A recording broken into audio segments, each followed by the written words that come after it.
I've decided to keep a journal.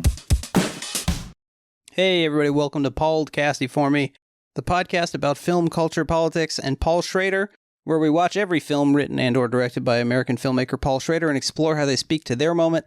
And this one, show's hosted by two guys whose principal anguish and source of all their joys and sorrows from their youth onward has been the incessant, merciless battle between the spirit and the flesh. I'm one of the guys. My name's Jake Serwin. I'm one of the guys. I was thinking that we could be dual natures in one guy. What about that? Is that anything? Dibs on flesh. Okay. All right. Great. I'm cool? Psyched to be spirit. Okay. This is working out. I'm Ian Ryan. What's up? Yeah, he sure is. We got something of a, not to spoil things, we got something of a trinity involved as well. Wow. It reminds me of those special combo moves from the Kingdom Hearts series of games. Cool. I briefly entertained the idea of setting a blaspheme counter to see how quickly you would blaspheme on the podcast, but it would have been a useless endeavor because it was like 8 seconds. Honestly, I'm in like, speaking of incessant merciless battles, I have the inner like people pleaser and good boy rule follower within me, and then the inner like little shit within me they're waging. Okay. Two obese wolves. Anyway, I just broke into my apartment. I just had to break into my apartment. Okay, what'd you do? I locked myself out. Well, first of all, I went to go get a Diet Coke at the gas station because I was out of the gas station right underneath. It's been underneath an Epoch Times billboard for a while. Okay. By the way, not to date this, but DOJ just released a big old Epoch Times money laundering scheme investigation thing today. Every once in a while, DOJ does something pretty funny. Yeah. Also funny. I assume it's just nasty, but it's nasty and financially corrupt. That's cool. Right. Yeah. They're the number one trusted source of news or whatever. Yeah, I've heard that. So anyway, I'm at the gas station. I get the Diet Coke. By the way, when I'm in there, you know, miracles abound. Okay. I touch one of those tall boy Diet Cokes, the cans, you know? 500 of them fall off the shelf. No, I just touch it. Diet Coke shoots all over me. And I just close the door really quick and check that the guy didn't see. And I just walk up to the thing with a bottle of...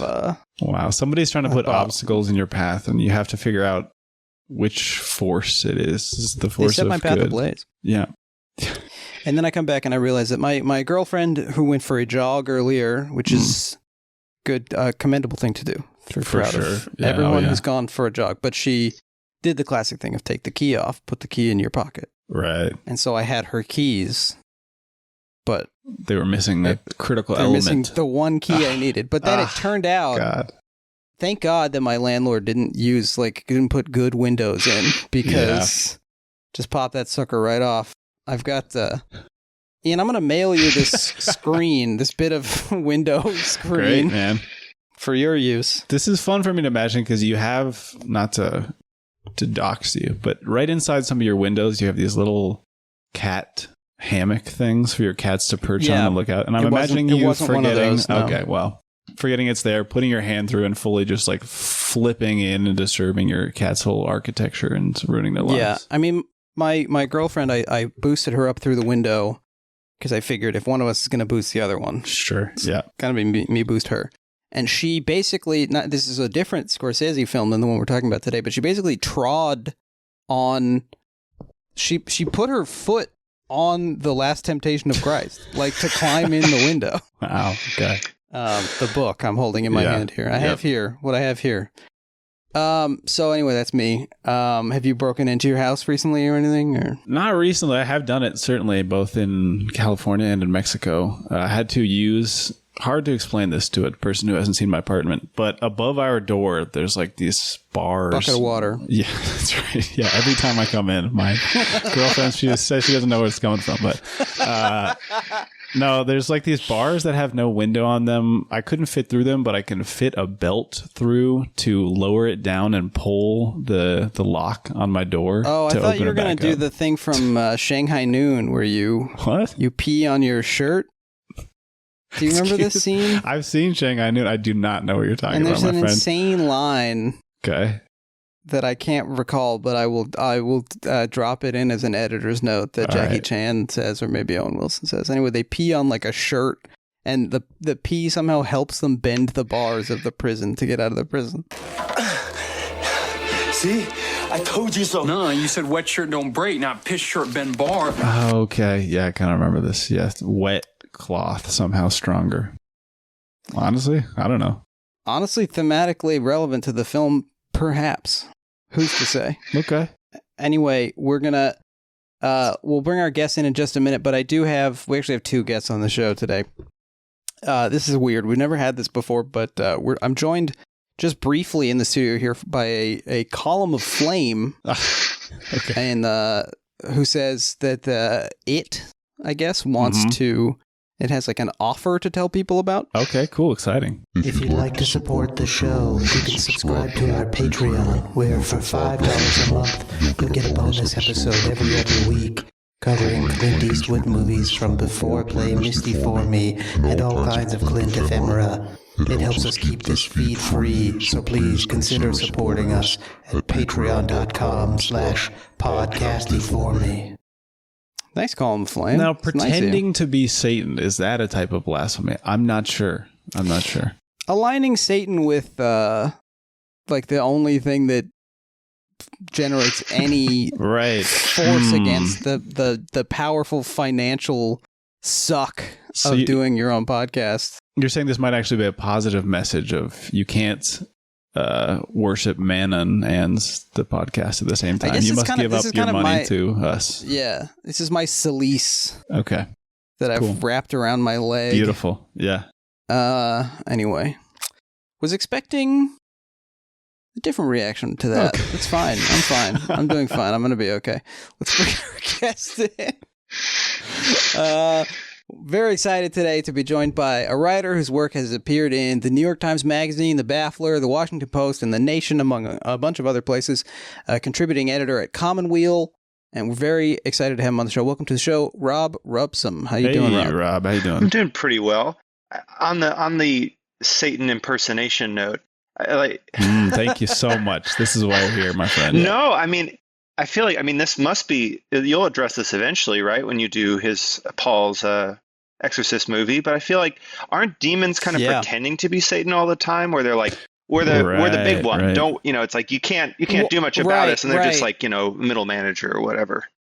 And then Satan is also often impersonated, like in this film, impersonating the Lord or an angel. And so getting him back is kind of, this is a classic. One over on him. I like this. Okay. This all right. is a classic Jake moron question that I've asked on the show before. But like, if Satan is punishing sinners, is he not helping God? We'll get into it. But I have a lot of questions. If anyone listening is familiar with the Haggadah, the Passover Seder liturgy, there's a parable within it of the four sons who each are asking questions about they're trying to understand the Passover story. Sure. And these sons are the wise son, the wicked son, the simple son, and the one who doesn't know how to ask. And today, I hope to combine all four of these into one man. It's going to be really powerful. I love it. I have so many very basic questions, and I'm hoping either or both of you can help me with this. But speaking of questions, that actually brings us to a segment that we do on the show, which is called The Two Questions, which is where we talk about some questions. Why would I say that? Why would anybody... How would that be helpful? It's right what you said. I got you spritzed. Didn't lie. I got spritzed by the Diet Coke, and then I got stuck outside my house. I got really scared I wasn't going to be able to do the show. Yeah. So Yep. it's pretty impressive that, like, given the circumstance. Anyways, the two questions. Rob, were you able to come up with a question for us for the two questions? Yeah, on the topic of this film, I'm curious: are you both fans of the desert? Oh. Okay. Oh, this is a great question. I will say I really like the desert visually. I like many desert plants. I admire all the flora and fauna of the desert who are, they're making it work out there. I don't like the heat shout out. or the sun because I am a sort of combination of Russian and Irish. I'm pointing at the underside of my arm here. So me and the sun do not get along, and I have a pretty distinct aversion to sweat as well. So I like the desert, but under specific circumstances. Okay, what about like an evening desert? That could maybe work for you. I love an evening desert. I also love the high desert. Like my dad lived in Vegas for a little while, so I spent a couple of winters in Las Vegas where it can get like downright chilly, but you got the desert, the look of the desert, which I find that's nice. Quite beautiful. Sort of a Joe Kidd. I was thinking that as well. Yeah, space for the three people who've seen that Clint Eastwood movie. Now, Ian, you're kind of in there. Well, not exactly. Technically, the place where I live is a semi-arid climate. It's like a chaparral kind of a situation? It's kind of similar. It's like weirdly between semi-arid and subtropical. So you get monsoon, almost level rains for like a couple weeks, and then it's extremely dry the rest of the year. So the two like factions coming at each other with spiked clubs in the streets. Like, well, it's semi-arid. And no, it's subtropical. Beating the hell out of each other like gangs in New York. That's exactly right. Yeah. Yeah. They have a shillelagh for some reason. Yeah, I do like the desert for all the reasons you said. Beautiful to photograph or just to be in at many times of the day. I think it is, to bring us back to the film, it's a place that elicits like strong feeling, and I like a place, at least in the short term, to go somewhere that forces you to like wrestle with who you are and what you care about, and sometimes just being really hot and dry is one of the ways that you can be driven to that. So I'm gonna say yes.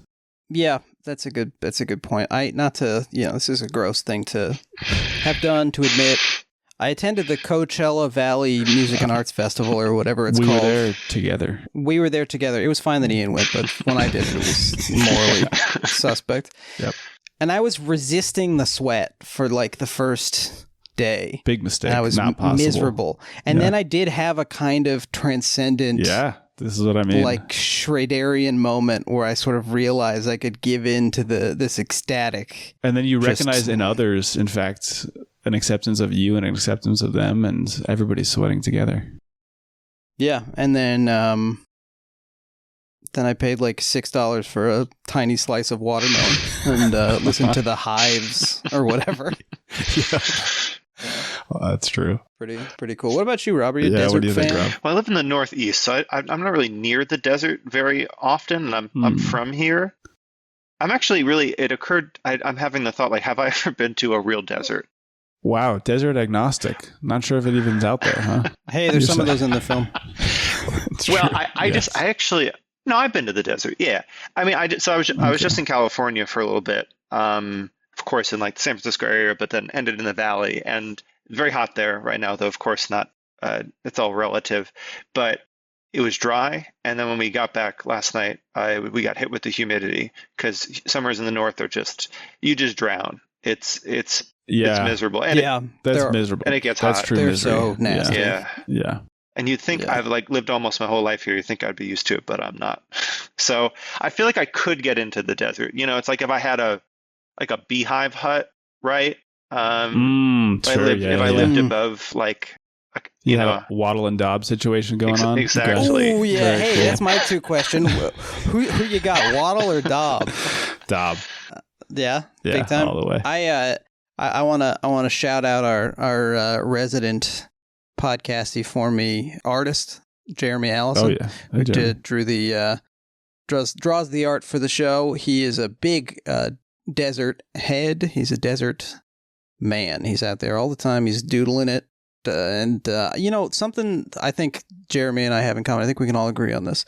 Desert never looked quite as good as in a Chuck Jones Looney Tunes short. I was going to say, you should head over to his website and find some nice desert drawings, mid-century Jeremy's cartoon. not Chuck Jones. Correct. Chuck Jones does not operate his own website. Wouldn't have thought so, no. That I know of. Yeah. There's that Buffy episode where the Willow is scanning the books into the website on the library, and she accidentally scans a demon that's been trapped in a book into. Do you guys remember this? I have seen all of Buffy. I do not remember this. His name is all. Malcolm. I believe the episode is called Malcolm. It's like the second season, maybe the first season. All right. She scans a demon into the internet. This is actually like it's a very good premise for an episode. And then the demon like seduces her. I was gonna say, is this when she becomes bad Willow? No. Maybe it's one of the times, but it makes friends with her in a chat room. It basically like my parents' worst nightmare. Yeah, brings her into its fold and then tries to get her to build it a body. I think it's crazy. Cool. Jesus was he almost guest starred on Buffy the Vampire Slayer. Oh wow, great! Then they realized they didn't need him. They already had a charisma carpenter. Damn, that's really good, man. Did you have that coming in? Yeah, it's in my Google Doc. Okay. I wrote that down. I wrote that down 5 days ago. That's Mark Twain Prize stuff. Thank you so much. Anyway, thank you for the question, Rob. I have a question. If that's okay, Ian? Is it okay for me to ask a question? I just got you have a good one? Sometimes I like to try to occupy your mental space like this film does, and figure out at what point in the movie the words charisma carpenter occurred to you, and sort of like you had a Jimmy Neutron brain blast. The film. yeah, that's what I thought. Sorry, you want to ask your question? I do. So, bit of news, not exactly Paul the news that fits a Clint, but it's okay. Recent news.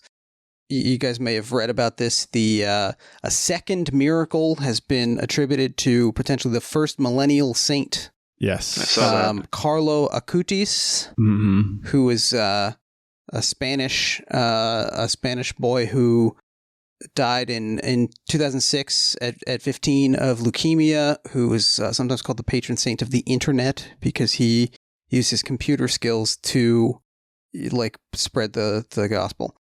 Now, you can go ahead and slam your hand down on the blasphemy counter here, and also the poor taste counter. Yep, I'm ready. This young man was 15 in 2006. And he died of a cancer, you said. So this is a pretty good area for a joke. Hold on. Okay.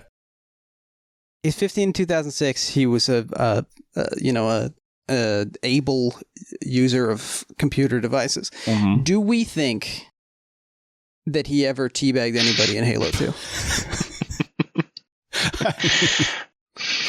That's actually a pretty fair question. Because I played Halo at my church sometimes on Sunday after that is Strive group, we called it. We didn't have an Xbox. I'm gonna say yes. I think he probably did. Yeah. He probably did. Yeah. Rob, what do you think? It's a really good. Because that's not a very pious thing to do. You're not supposed to glory in your enemy's defeats. But on the other hand, it's like, especially in such a manner. If you got him with like the energy, but you think if you got him like with the energy sword, right? Like that's a pretty sick kill. Deny that. Yeah, exactly. Yeah. Exactly. Christ sort of came with an energy sword or whatever, right? Isn't that part of from the Bible? I think he did. Yes. Yeah. Baptize him with fire, one of those sticky grenades, got him like midair, Isn't there something called like the hand of God or something in Halo? Isn't there a way you can maybe. You basically just like call down like an orbital strike, something like this? Maybe I'm thinking of a different lock up game. And charge on or whatever. I never had an Xbox, so I was the one getting teabagged constantly. I did not have one either, and I was myself getting teabagged. For anyone listening to this who is like my girlfriend's dad or whatever, this is what Ian's dad. Two different guys. Ian's my girlfriend was the joke I was trying to make. I think it's good. I like it. This is good mythology. So this is when in the game Halo, which is a gunman game, it's when you kill somebody else with your gun, you then go over and you hit the crouch button repeatedly so that if your character were to be nude and were to have testicles, they would be sort of plopped onto the guy's face, as if dipping a tea bag into a cup of water. What has happened to Ian? I don't know. I see that my recording as well maybe seems to have frozen because it's giving me like the mine has option frozen to download as it. well. Can you guys hear me? No. We can hear you. Can you hear me? All right. I can hear you. I can hear and see you guys. I got a weird thing that just said critical error. Yeah, I saw that too. It seems like the call is finished, maybe? I think this is maybe divine intervention.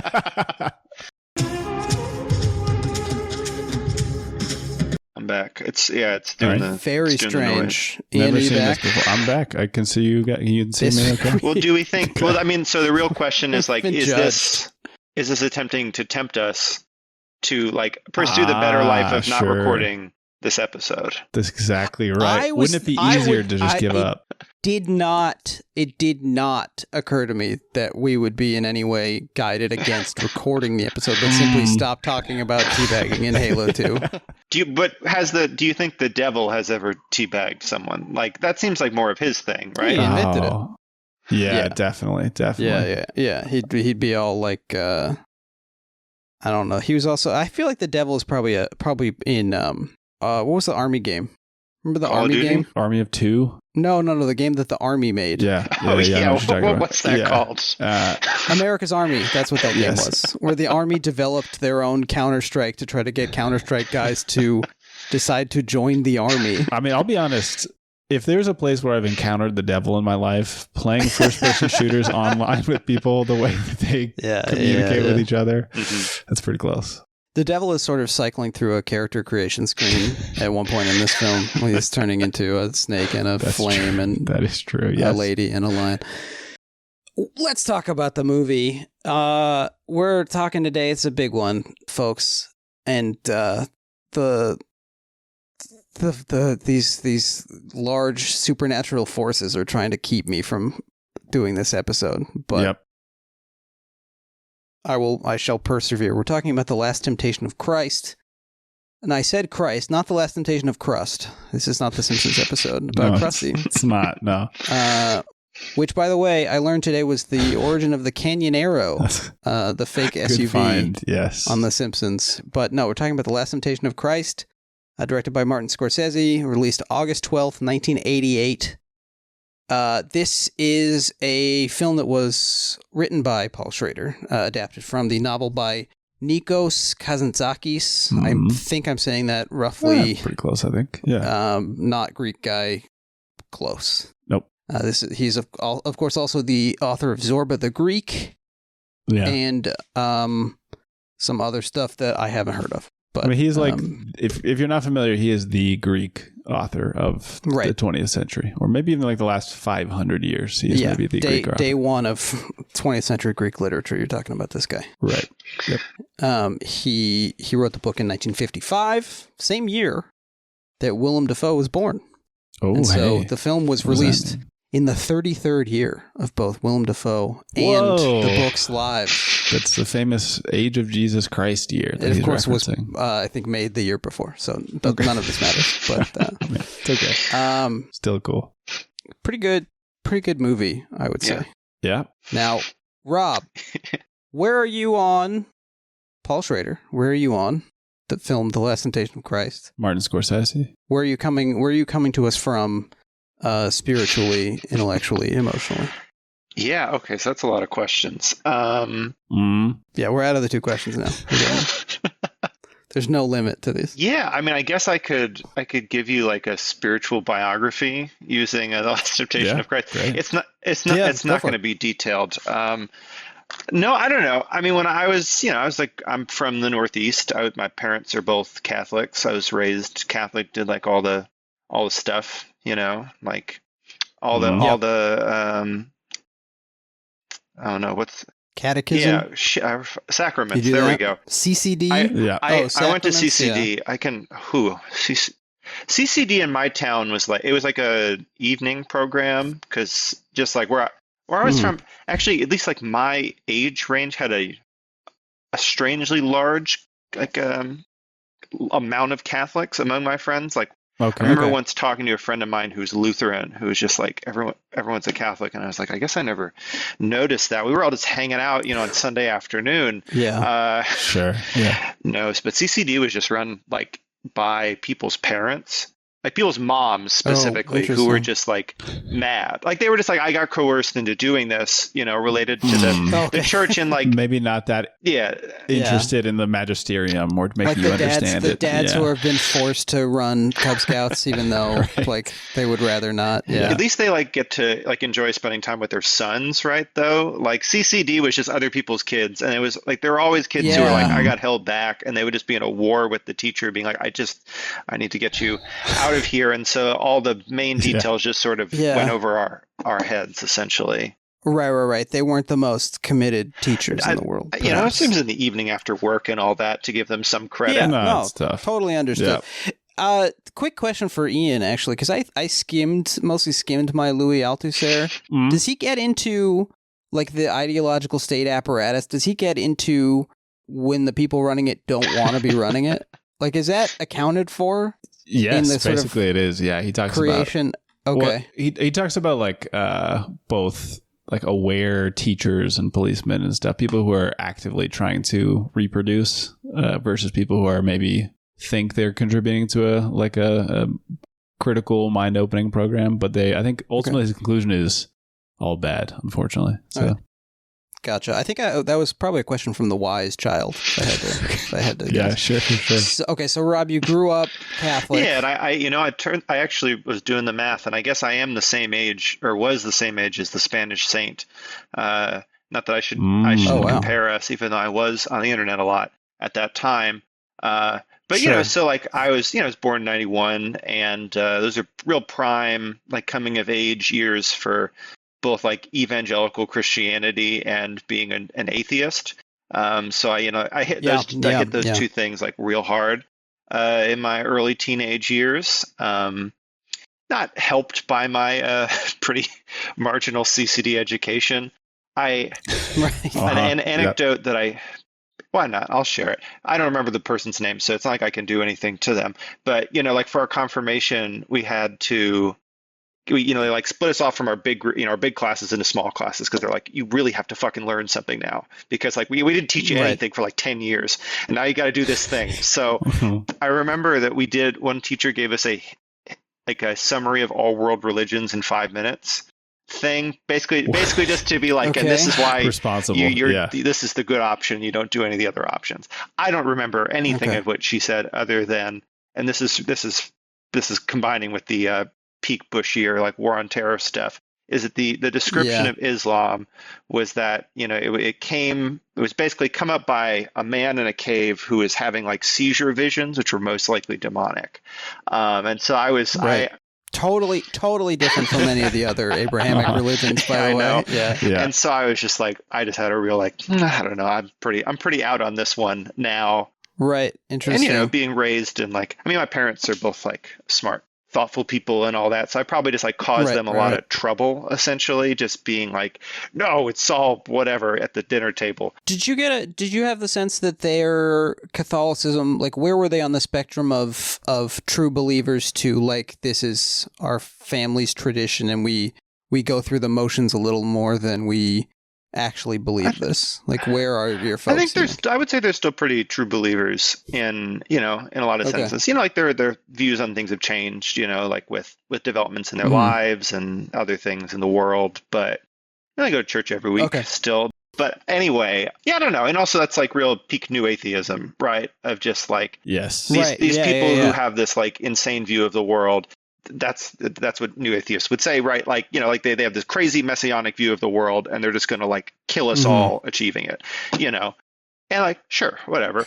Religion's killed more people than all the diseases combined. And all that stuff, which I don't know. That's like, man, like what has any like intellectual movement had like a harder cultural fall, like, like off of a cliff? It's a great question. Yeah. Well, once like Bill Maher hops on, sure, just tips the whole thing into the ocean. Is it even an intellectual movement anymore? He We were trying to get him, but he was busy. So Rob's the backup kid. Just kidding. We tried to call this show Club Random, but he scooped us by like 24 hours. Well, we are all high right now, so we are. Yeah. Even though Steve-O's here and is begging us not to be. That's so Screaming. fucked. Lamar is such a just nasty little asshole. Yeah. Yeah. But of course, like that kind of smugness really appeals to you when you're like a teenage boy, right? Of course. Right, of course. Yeah. So I was right there with you with the whole like, if not Dawkins, at least like a Bill Hicks style. Like mine was somewhere between Dawkins and Monty Python, who will come up more on the show. Sure, but like you're telling me like a guy handed 2 big stone tablets out of a cloud. Yeah.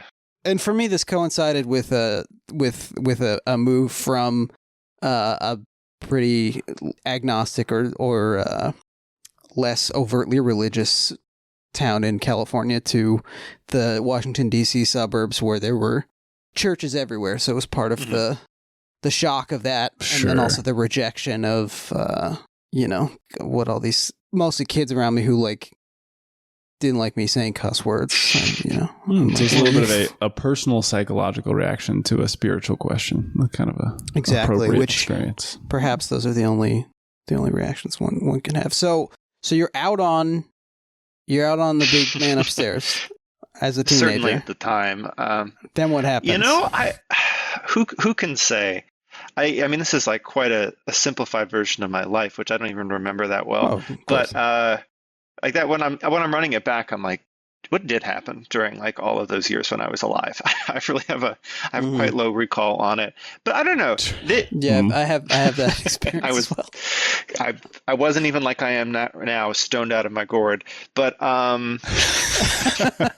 no, but this movie actually was very important for me in that respect. It couldn't have been the only thing. Like I'm sure there were like some other pieces of art. Probably like that. Probably it was my way back into like a certain realm of things.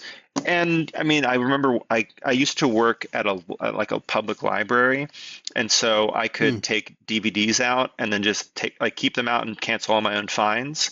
Nice. They were $1 a day, so like you really racked them up. Oh, but wow. I would just stack up DVDs. Like for example, when I got my wisdom teeth removed, I just had like a big a thing full of DVDs. And speaking of this podcast, I watched Taxi Driver, Blair Witch Project, The Exorcist, and Do the Right Thing. Oh wow! Okay. On strong pain meds. Yeah, but all good. Yeah. Differently. I mean, all good nightmarish visions in their way of certain things. Right. Of course. Yeah. So I actually walk by the Do the Right Place corner sometimes, and it's just like. It couldn't be more. I mean, it's just like a mixed-use condo development now. The like Bed-Stuy. Sure. Yes. Yeah. It's like a co-working space or something. Yeah. Hey, if you see any trash cans around, go ahead and throw one of those through a window of WeWork or whatever. Yeah, I'll start a riot to defend whatever happens to you the right afterwards. thing. Yep. Coming to theaters after he does too high or too lower or whatever his high and low remake is. I think it's just higher too lower, but. I think Spike should get make use of the 2. Mm-hmm. Yep, it's been too long. But yeah, I don't know. So this movie was. I took it out from the library at some point. I don't really know what would have like motivated me to do it. To be honest, I'm sure that probably like the story around like evangelical Christians wanting to ban this movie encouraged me to want to see it. Right. And like jokes on both of them, both of my enemies and my friends at the time. It opened my mind up to the possibility of like, oh right, Christ could doubt, and like I doubt, and like you're obviously not. In a very simplified way, you're not exposed to a lot of that. Certainly not if you're in a CCD program run by people's moms. Right. So like it just like opened some stuff up for me in a way that I think I just like had never really even considered. Like I was just like such a fucking asshole. Like I don't know. I have no idea why anyone was friends with me. I was just like so fucking certain of everything. And I'm sure I'm still that way now, but at least in my like personal spiritual narrative it helped with some humility, So yeah, this was like an important that's movie for me. That's I think as much of a reaction to a work of art as anybody can really hope for. Yeah. That's exactly right. And so I've read a piece of yours on Schrader that came out about a year ago about his recent Man in Room trilogy. Quite good, by the way. I'll get to that a little more in a bit. But piece. So what's your sort of Paul Schrader relationship like? And did you even was it clear to you that this was the Taxi Driver guy when you watched it? Oh, no, certainly not. I mean, okay. I was probably like 16, 17, okay. It's not that I didn't know that people wrote movies. Like, that's obviously stupid, but like, I don't know. I just didn't put it together in the same way. And no, I just like it, I think even just years ago, years later when I learned that this was a Paul Schrader adaptation, I was a little surprised. Though watching it today, I could see it. Certainly aspects of it. Yeah. But per your Schrader question, I don't know. He's somebody who I feel like maybe this is embarrassing, but I feel like it really was first Reformed, I think, that sort of brought him back to my attention, like whatever my vague awareness of him was. I must have seen, like American Gigolo or, some of those. I mean, I don't think that's embarrassing at all. I feel like he was kind of out. Yeah, I think in the minds of many people, felt kind of the same. Yeah, that's not insane at all. Yeah, myself included. Like, I didn't really pay that much. He seemed like a washed up, making like Dog Eat Dog and stuff. And I saw Dog Eat Dog, and I was like, "This." We'll get to it. I think like I just remembered a lot of people out of Toronto review of First Reform that like Ignatiy Vishnevetsky wrote, basically, which whatever happened to him. I'm not really sure. He was such a great critic. He's at AV Club. I don't know where he's working now, but I'm not sure. We'll investigate. Anyway, Ian will just like he even just highlighted that aspect of it. Like all post canyons and all of that, which I feel like people have come back around. I've actually never seen it, but people have come back around hard on the canyons. No, there's no film. There's a little peek behind the curtain. Nothing has been more popular when we've talked to folks about coming on the show. The canyons by a country mile is the thing people ask if we have somebody. I mean, a lot and we do, by the way. So please don't ask. But yeah, exactly. But it's Dina Lohan. That's going to be our guest on the. No, I'm just kidding. But Schrader. So then after that, I don't know, and just in the way of maybe piecemeal sort of putting somebody's filmography together. I've certainly not seen everything, but. I mean, Card Counter. I mean, so like the genesis of that piece was seeing Card Counter in the theaters. Like First Reform was a big movie for me. I saw it like multiple times in theaters. I told my parents, like, you got to go see this movie, and they were like, Rob, we really want to talk about some stuff about why you identify with this movie so strongly. Also, we can buy you a plane ticket home if you need to. Yeah. But actually, both times I saw that movie in the the very last shot at the cut. An old person sitting in front of me, like a different old man, whatever, went, "Come on!" like both times. Wow. Yeah. So that was just a big movie for me. And then Card Counter, I think, really started putting some stuff in place. Which was the genesis of that piece. Was just like whenever he put something else together, I feel like I have to find some way to like draw this theme out. And so with Schrader, I don't know. I mean, I've seen a lot of his movies. He's obviously you're doing the podcast, right? Like there's a lot to talk about. He's a man with the man stuff. He sure is. To say, There's the Criterion Channel has a big directed by Paul Schrader thing coming out there. I guess, I don't know, maybe their email got lost or something. Whatever. Yeah. Oh yeah. Sure. Yeah. But that's fine. I think they could do like one of those like online web connections, make a little website for our commentary even after they've released the DVD and stuff. So it's fine. I think they can put it. They'll put it in the metadata somewhere. Exactly. Yeah. Yep. But somebody on Twitter posted, because in the description of it, they called him like one of cinema's most probing moral philosophers or something like that. The phrase was moral philosopher. And somebody quote tweeted this and said, "Schrader's not a moral philosopher. He's just an asshole." To which I would like to say I did not, because I don't know that person. I'm going to let them have their opinion. But the most interesting thing about Paul Schrader to me is that he is a moral philosopher and also an asshole. Yes. And isn't that exactly compelling? Right. He's got that duality. And also, has this person ever read like half of the other moral philosophers that people talk about? We got some news about what's going on with some of those guys. Yeah, if anybody called me a moral philosopher, I would be offended. Yeah, sure. Yep. Now, Ian, I heard recently from your dentist, he was cross with you because you're on a CCD diet. CCDs. Eat them. You're eating CDs. It would be bad for your teeth, is the joke. Sure. I realize. Thank you, Rob, for the spiritual. We're gonna have to start having every guest give us a spiritual biography. Yeah, honestly, I realize relevant. now. I would like a brief one from Ian, if you don't mind. Happy to do it. I've mentioned before that I grew up in a Presbyterian household, although really my father grew up without much religion. He was also a Northeastern guy. His parents were like Unitarian kind of. He's a man of science as well. Yeah, he's a doctor, but he, by the time I was born, was attending church. I think does think himself as a spiritual man. And my mom grew up in a mixed Catholic and Protestant household. So she grew up going to double services on Sundays. Whoa. They weren't messing Worst around. of both worlds.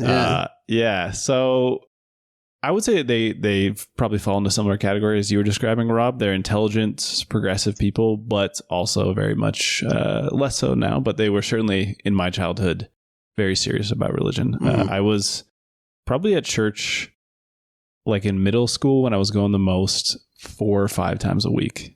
So like most days of the week I was at church, either in choir or working there, setting up for Sunday school or attending church. But you were spending a lot of time in the building. You weren't attending services. No, not necessarily. But you just get a lot of exposure, and then doing these. He's there.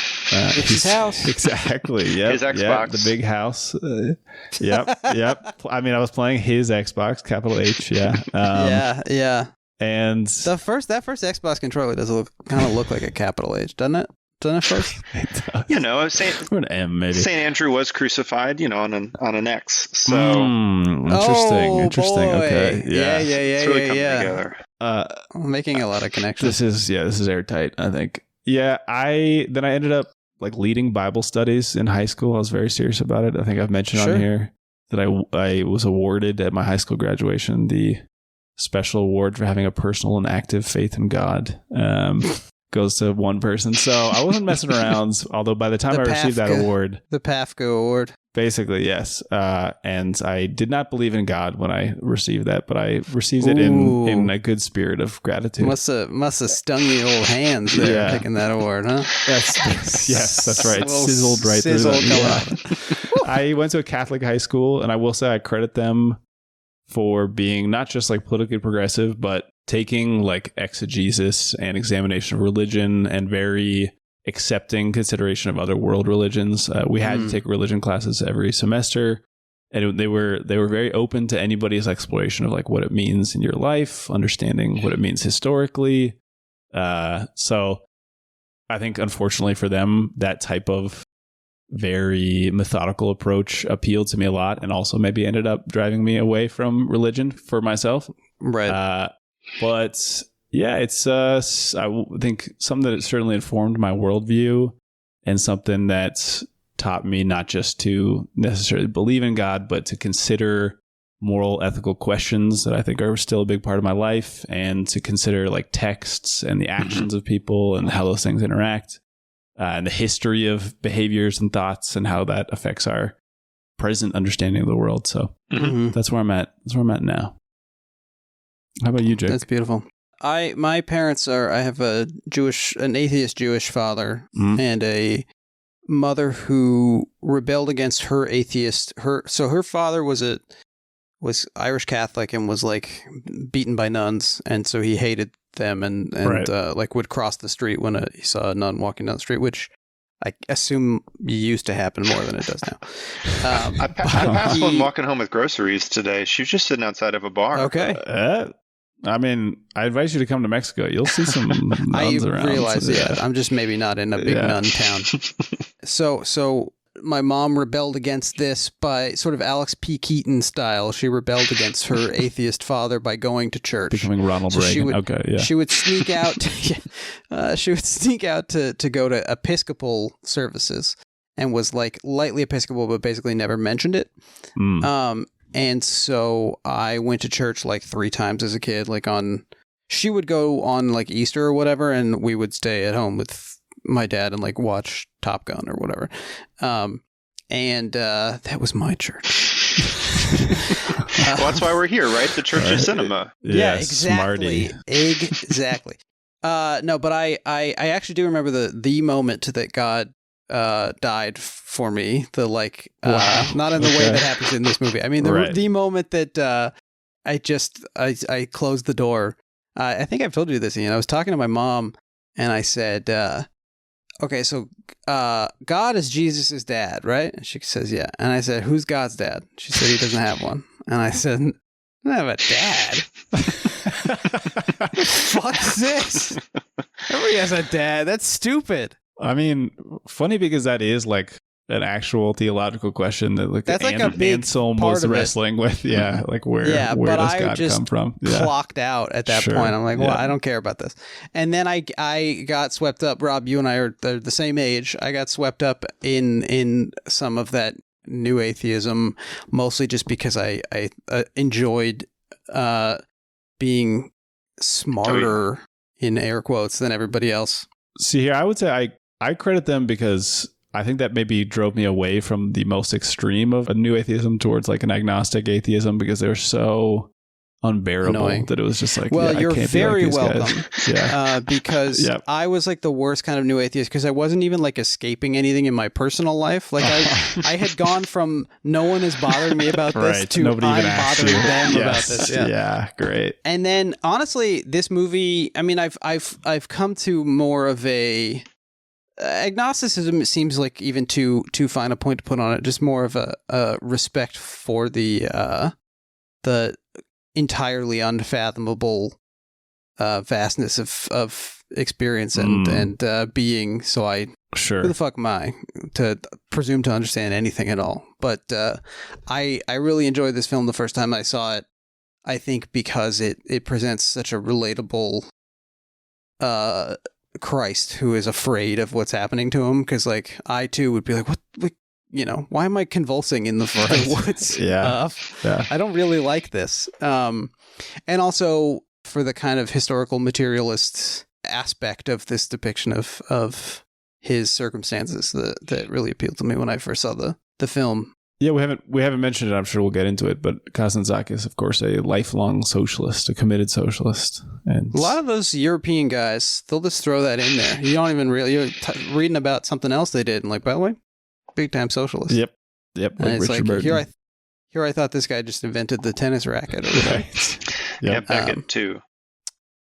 He was pretty much like a Socialist Party member, but paid his dues. Just a minor. You were allowed to do that in countries that weren't the United States. It was one of the options. Yes, exactly.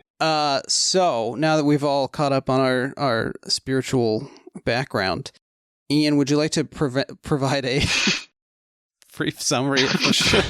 Sure, I will.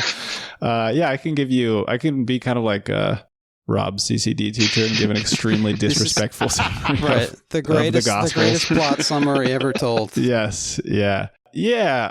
I'll thread in a tiny bit of like contextual stuff, but try to keep it brief. So this story, as they explain in the opening titles, that this is not based on the Gospels themselves. This is very distinctly based on the novel, which is like a fantasy story, a fantasy interpretation of the New Testament of Jesus Christ's life. It starts well into the story, so we're kind of skipping past your origin stuff, right? This is like the more recent Spider-Man movies where they know that you know, so they don't have to worry about it. Right? And they sort of say, well, let's get right to the juice that we're interested in. So we start at this moment that doesn't really exist in the Bible, but very much exists in the novel, which is Jesus wrestling with, like, is he an insane person? He's hearing God. He's like feeling his influence. And he is making crucifixes for the Romans to crucify people. So he's like betraying the other Israelites. And he's already buddies with Judas. This is also a total invention of the novel, but fun, you know. This is like his radical buddy who is a zealot, a real party. Yeah. And he is like fighting the Romans. There's a nice little, this is Harvey Keitel is Judas, and Willem Dafoe is Jesus in the film. And he's calling Jesus out, saying like, what's wrong with you? You're betraying your people. We're trying to throw off the yoke of oppression, et cetera, et cetera. And then I'm going to, as briefly as possible, I'm going to say we basically then get a remix of all the most famous or some of the most famous stories of Jesus' life from the 4 Gospels. They're mixed together. Some of them are combined in ways that is also a total creation of the author or Schrader in basically just one instance. But I'm not going to go through all of them, but it's stories you've heard of like Jesus giving the Sermon on the Mount, Jesus rescuing a lady from being stoned, who in this case is Barbara Hershey's Mary Magdalene, who is also Jesus' like ex-girlfriend in the movie, basically. Right. And he's wrestling with like, what am I supposed to be doing here? He starts to become the Jesus we know, and acquires, or like the apostles join in.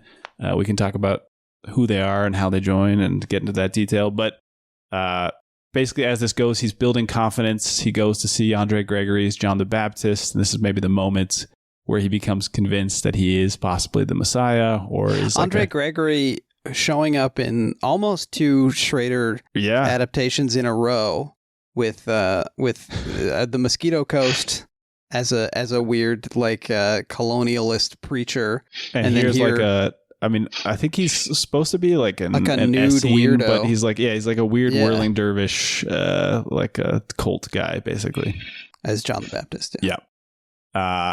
So now Willem Dafoe's Jesus is more convinced that he is hearing God, and he has to go and spread the word. And he goes and tosses out the money changers in the temple, and he's sort of brought to a head of like, is he going to accept the ultimate job that's been assigned to him by God, which is to sacrifice himself on the cross. He has all these visions of crosses, etc. And here we you can take the blue pill, you can take red pill. Yep, basically, yes. And here we hew a little bit closer to the Gospels themselves, and we get like scene by scene recreations of stuff that I'm sure people have also seen either in films, whatever, like Pontius Pilate, he's in the garden, the agony, etc., etc. And then the big creation, the big twist that people talk about with this film is that when he gets crucified and he's up on the cross, he has this vision, the titular last temptation of Christ, which is this vision of another life, this life he could have lived basically as a man, fully as a man, with a wife, first of all. So it's like, you know, involving this sexual romantic temptation.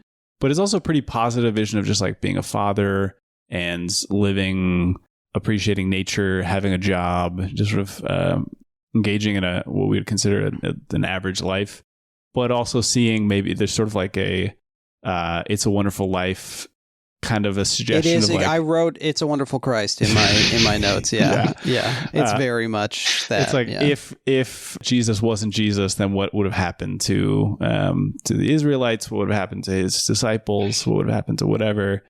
And thinking about all this, he's sort of like driven to recommit to the life that he did live, which is the life where he sacrifices himself on the cross. And then cut to not black, but weird, like light exposed camera stuff. Yeah, as Scorsese claims, the film was sort of like miraculously exposed. Right. Which I don't know if I believe that story, but I do think that artistically it looks great. It functions really beautifully, and also sort of centers this is his cathedral or whatever. Right. You know, this is Marty's church. Exactly. This is the room where you experience the presence of the divine. Thank you very much, Ian, you got it. I'm not going to ask if I missed anything because I skipped a ton of stuff, but I assume we'll get to it. The true believers are breaking into Ian's room now, and they're dragging him away to his. That's right. Yeah. Look, any story that you have questions about, Jake, I'm happy to try to remember which gospel it came from. Is it from the Q source? Was it Matthew copying Mark? You know, I'll try to go deep if you have questions, but I'm not sure how much is necessarily necessary. Ian has been following the Q source very closely. Yes. No, I know about this guy. Okay, I know about this other writer guy. We have kind of two paths we can go down. Sure. There's the context of the release of the film. Yes, embattled, exactly. And then there's the thematic content of the film. Obviously, we're going to cover it all. We're going to do the episode on The Last Temptation of Christ. This is right. Yeah. They're shutting down podcasting tonight after this. But I don't know which way. Should we do a little production context and then we'll jump into okay. I think that makes sense. So the film, this book is controversial when it's released in 1955. Kazantzakis dies in 57, and a Greek Orthodox archdeacon or something he draws a cartoon of the devil himself leading the funeral parade. It's awesome. For Kazantzakis. The cartoon looks so cool. I hope you tweet it out. I will. A big part of everyone's objections to this book and this movie are threatening me with a good time. Like so much of the you're trying to get me to not watch this. Yeah, one of the proclamations also from the Eastern Orthodox Church is that this is like taking the word of the Bible and mixing it with the corrupting influence of historical materialism and Freudian psychology. Yeah, do not threaten me with a good time. Exactly. Yeah. So there's but it's a very popular book. There's discussion of making a movie out of it a few times. I think Sidney Pollack was developing it at one point. Sidney Pollack, or maybe Sidney Lumet, one of the Sidneys. Doesn't matter, they didn't make it. But it comes to the attention of Martin Scorsese during the production of Boxcar Bertha, when Barbara Hershey, the novelist, brings him the novel. I believe it was on the set of Alice Doesn't Live Here Anymore that he received the novel of Raging Bull. So a lot of he's getting on-set reading. He's being delivered books all the time. It seems it's true, yeah. I heard, my understanding was that he at one point considered doing this with De Niro as Jesus, but I didn't read that. Interesting.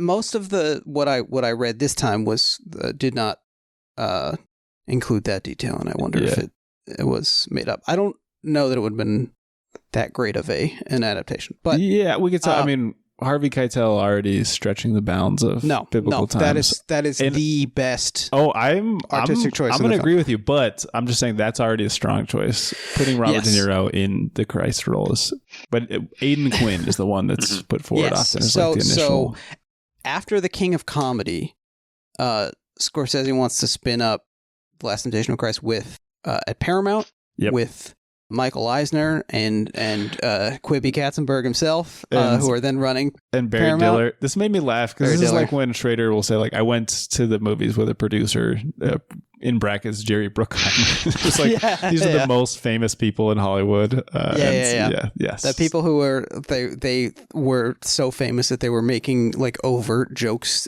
about each other in children's cartoons. Yes.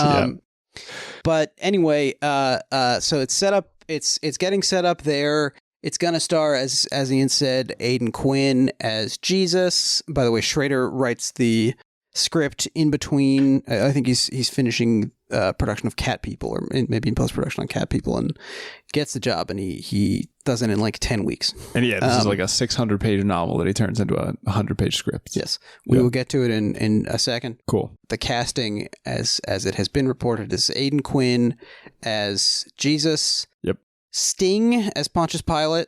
Sort of a pretty one-to-one with what ends up happening. I agree. Yeah. Ray Davies from the Kinks as Judas. Yes. Yep. And Vanity as Mary Magdalene. Whoa, now, I didn't see that. Movie would have been dog shit. This movie would have been so bad. Interesting. Don't know if I agree. I mean, I think that because he's toying around, at least maybe very early on, with the idea of setting it in contemporary New York, like setting it in his, like, downtown milieu. Sure, yeah. And then realizes that he doesn't need to do that. But I think that germ of the idea translates into the Jews the like Brooklyn Jews playing the Judea Jews, yes. which I really, really like as a choice. Funny if, I mean, we'll also get into some of the racial choices here. I mean, there's some questions about like Middle Eastern, North African casting only as secondary players, but it is very funny. Yeah. You're right. Rob, what do you think of the casting while we're on the subject? You know, what you said about, you know, like it's interesting that this movie has so much, you know, like Middle Eastern, North African casting, right? You know, like so much like essential, like you know, a certain kind of like surface diversity, but I agree about Keitel. That was actually the thing that I think stuck out to me the most when I saw it the first time, where I was like, this is such a strange choice. And now, of course, feels like such a remarkable choice, you know, which again, like the racial stuff, whatever, you know, it has an aspect of this, but I do actually think that I don't know, it's something that's always struck me with like a lot of Christian religious art, you know, like you can attack it or ding it in a lot of ways, right? You know, in terms of like, oh, like white Jesus and all of that, which you should, but like, the adaptability of the iconography worldwide too, you know, like especially if you go to Asia or wherever, you know, it's like if you go elsewhere, you see how it has adapted itself, and seeing it adapted additionally in this story, I think, I don't know, it draws a lot out that just having like a more realistic or even just a standard biblical epic wouldn't do, you know. I agree, Rob. And it's not only in the tradition of the church, like you're saying, to have, you know, in Africa having a black Jesus or an Asian Jesus, and when there's missions in East Asia or whatever, but even in the Bible itself, kind of a Jesus move to say, like, let me tell a story that like fits better with your guys' experience, basically, or like what you've been talking about anyway. So yeah. He makes a lot of Jesus moves in his accounting. This initial version, this 83 version, was going to be shot on location in Israel, like in the actual places. Although, like, also facilitated by Arne Milchin. Of course. But aren't there also like Pizza Huts like in frame? Like, yeah. I mean, I haven't gone to tread the stones where Jesus walked, although Schrader did. Apparently Schrader went on like a fact-finding trip at the time, which was extremely you know, like life-changing as he reports it. This is a lot of this is coming from really fascinating book that I wish I had discovered more than one day ago. Called it's called Hollywood Under Siege, Martin Scorsese, The Religious Right and the Culture Wars by Thomas R. Lindloff. And as far as I know, the whole book is good. However, I've read parts of it. But Schrader's talking about first of all, he with Irwin Winker. All right, that's fine. That's staying in. And you can take a gleam. Robert Chardoff, Winkler and Chardoff, our old buddies from the Taxi producers Driver of and Raging Bull. Raging Bull. Yeah, I think just Raging Bull. Maybe I like. He signs a contract with them saying that he will write the script, and also, if Scorsese pulls out for any reason, Paul gets right of first refusal, which would have been to direct. I mean, which would have been crazy. But he really wanted to. He was like really in on this. He loved the novel. He reads the novel and he identifies like whatever 400 instances of it. Schrader is for all his talk of transcendence, he's like an extremely formula focused writer. We haven't talked about this like system that he has for adapting. He's a real system guy. Yeah, so he, especially for adaptations, he like goes through the book page by page, and he identifies these instances, and then he makes a grid where he writes like the themes of the film that they want to hit. And so I'm trying to find the quotation in here, but he says he makes this big grid and does like check marks, like does this, you know, conversation in the book hit, how many of the themes does it hit, and he checks them off. And so anything that didn't hit any of the themes that they want to hit in the movie is excised, and the stuff with the most scenes, or the most themes in it, rather. Yeah, does it hit themes retained. and Jesus and Judas and Mary Magdalene? Then it's in the movie.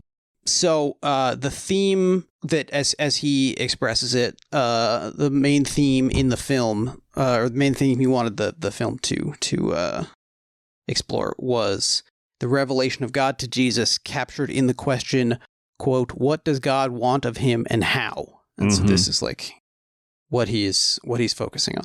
He also apparently included a lot of profanity among the disciples. Because he saw them as like illiterate, like fishermen and Galileans without education. And so he figured, if we're making, because a big part of his draft is also taking what's often very sort of flowery and lyrical language in the book and turning it into more digestible, direct sort of American vernacular speech of 1983 or whatever. So that also included a lot of like the apostles calling each other assholes and stuff, which is not quite in the final film, but is sort of like close to this. There's sort of a middle and it ground. gets, if you told me that Harvey Keitel says the word asshole in the movie, I would believe you. I would, my brain would fill it in because of the way he's like delivering his dialogue. So anyway, this there's been controversy about the book. There's controversy about Monty Python's Life of Brian, which comes out in 1979, which I recently rewatched. A lot more like punching left in that movie than I remembered. Yes. And also, I don't think I realized that they had TERFs all the way back in 1979. Like, there's the John Cleese character is expressing a trans exclusionary radical feminist position in 79. So maybe this turn is less surprising. I was saying he landed on it early. Yeah, I mean, you gotta give the man 1 point for consistency. Yep. So he's at 1 point. Yeah. He also does blackface in that movie as one of the Three Kings. But cool. His face it's mostly like beaded curtain face and then a little bit of blackface. But he's definitely, I think they did the whole thing before they put the costume on. So anyway, that movie was received, violently, angrily. And there's also Jean-Luc Godard's Hail Mary. Is that what the movie's called? Earlier in the 80s. Larger French title, but same idea of like reinterpreting a specific person's story. And that is also not received very, very well. So, but this first version, like Paramount gets cold feet and they pull out. And so Schrader goes and does After Hours first. And the thing kind of comes back together, this time with Universal Pictures, along with Cineplex Odeon Films, which started as an MCA like tie-in with Universal. This is an outgrowth of the Canadian cinema chain, which I guess they don't have like the Paramount consent decrees in Canada or something. Yeah, and this is like a move that's managed by Mike Ovitz, who's Scorsese's new agent, and is like a smooth operator and gets this. Right. Folks will know Michael Ovitz as the Treat Williams character in the film The Late Shift.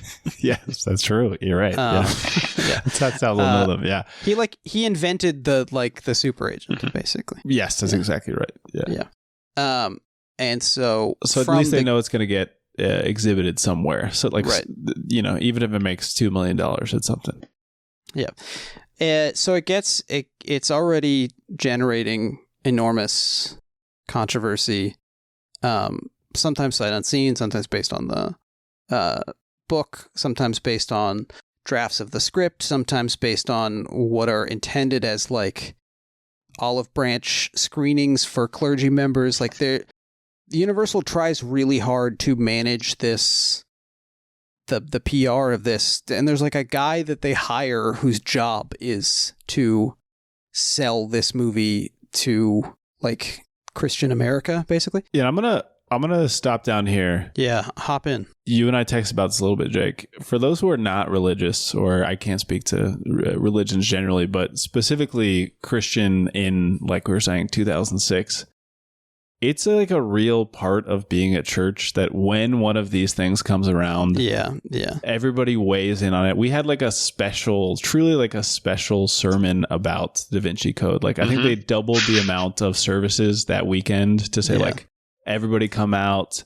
We're going to talk about the big deal of Da Vinci Code. Right. Actually, one of the books that I read for research was the History of the Sacred Feminine or whatever. What's the Robert Langdon book? Yes. Yeah. I'm learning a lot about the Grail.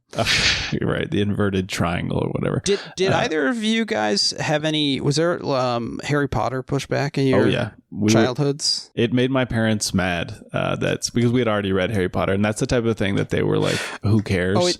Okay. It made them mad that there was any kind of brouhaha. Yeah. Yes, that somebody at church told us that it was bad. Same with my parents. Yeah, they were always pretty irritated by all of that. A lot of my questions do just pertain to like, why do you care? I mean, and you know, it does all just come down to me as like more, you know, like any pushback on this movie just feels like very nakedly attempting to defend the belief system as a tool for like cultural hegemony, you know, as a tool for like because if you challenge the myth, then it might open people's eyes to the fact that it's not the only myth that there is or something. But like, I don't know, there were thousands of people in the streets in front of MCA headquarters on Lancashire, where I recently parked the car to see Furiosa. There were people dressed as Lou Wasserman, like in Jew face, putting nails into an effigy of Jesus. Yeah. And it's like, buddy, you know, you're literally doing that, right? Like, I know you're. Yes, that hypocrisy is lost on a lot of these people. But I mean, they were also setting like explosive devices and harming people. In France, there's the Saint Michel cinema like bombing that burned a bunch of people.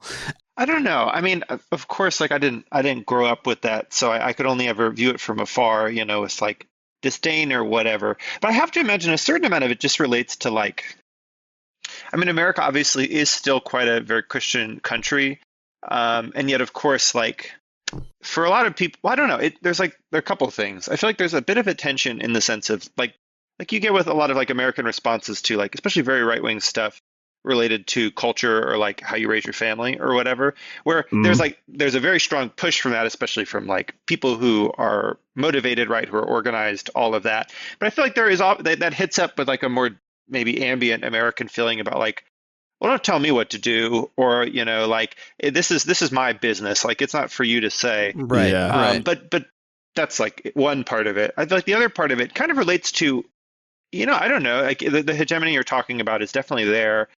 But then, like, if you think about, like, what, like, you know, speaking of Catholics, Catholic integralists are going on about now, right, is, like, their view is that, like, all of these things, including, like, popular culture, of course, all institutions, school institutions, whatever, are meant to teach, like, to instill virtue, right? And so, like, having these, you know, it's like there's a way in which it offends people. And obviously, like, Catholic integralists are not evangelicals, just in the sense of like they kind of do think different stuff about stuff, you know. That's a vague way of putting it. It's interesting this well, sure, but it made sense to me. I was just going to say it's interesting how there's a kind of like collaboration, or at least like mutual aims of between like these super evangelical people who scare the shit out of me, and then like people whose first name is Mother. They are briefly aligned in a way that's interesting. I mean, this also goes back to, if we're talking about the history of church responding to differing cultural ideas. I mean, this is something that we'll talk about, like early splits or early heresies, I'm sure. But this is a problem that the church has tried to deal with for literally thousands of years, or the whole thing. Almost 2,000 years. They're dealing with it in the movie. Yes, exactly. They're talking to, at one point, somebody says you have a different plan every day. Like you're... Yeah. I think, when you're sort of working backwards from these gospel narratives that are contradictory and then trying to combine them into a single figure, it will inherently feel a little bit. Yeah. And then mixing it, like Rob's saying, with whatever kind of is going on in terms of political or moral questions in that moment. So that's true of like 3rd century Greece, and it's true of the 20th century or the 21st century, where people feel like their faith is under attack. And so you can suddenly weave this text or this film into a narrative about the secular new order or something, trying to dismantle your goals or whatever the case may be. But I do also think that from the beginning, to give them some credit, there are always strains of people who are sort of like, well, we can just engage with these ideas. Let's talk about them. Let's understand, like you're saying, maybe the virtues behind an idea or a text, and how does that relate to our beliefs? Yeah. Well, I mean, let's put a pin in the censorship question for a minute, because we have, much like many of the people marching down Lancashire Boulevard, we have not actually addressed what is literally in the film. So let's do a little film talk. Sure. What first stuck out to you, Rob, when you watched this movie and it was transformative for you, and what does the movie do for you now? Yeah, well, at the time, it was certainly the sense of like questioning and especially of doubt, which now feels a little bit. It's not despair that he feels, it's not like a Toller thing where it's just like I have no idea what my existence is meant to be. It's more of like more of a resistance, though of course it's a resistance based on like a fear born of not understanding, right? Is in a sense what he is he's communicating later on, where it's like I'm getting pulled in all these different directions, or I'm being told things that actually harm me, and that I that perhaps would be too painful to understand.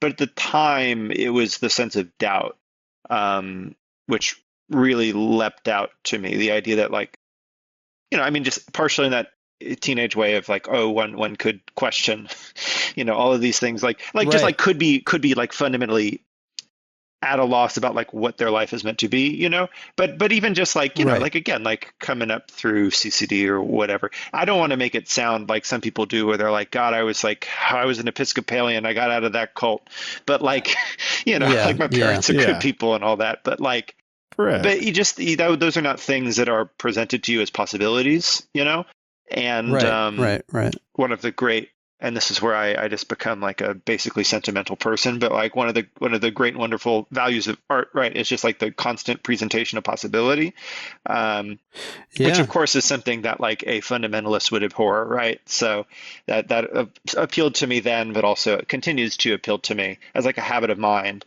But like now, oh, it's so interesting. There's just so much to say about this movie. There's so much to say about it. There's so much just to say, as a text itself, and of course, like in relation to like the films around it, and of course, like the movie that came before it, but also just like subsequent Scorsese work. Like I was thinking so much of Silence while watching this movie, and Silence really is just like it really is one of my favorite movies. It's a movie that I saw in Hiroshima.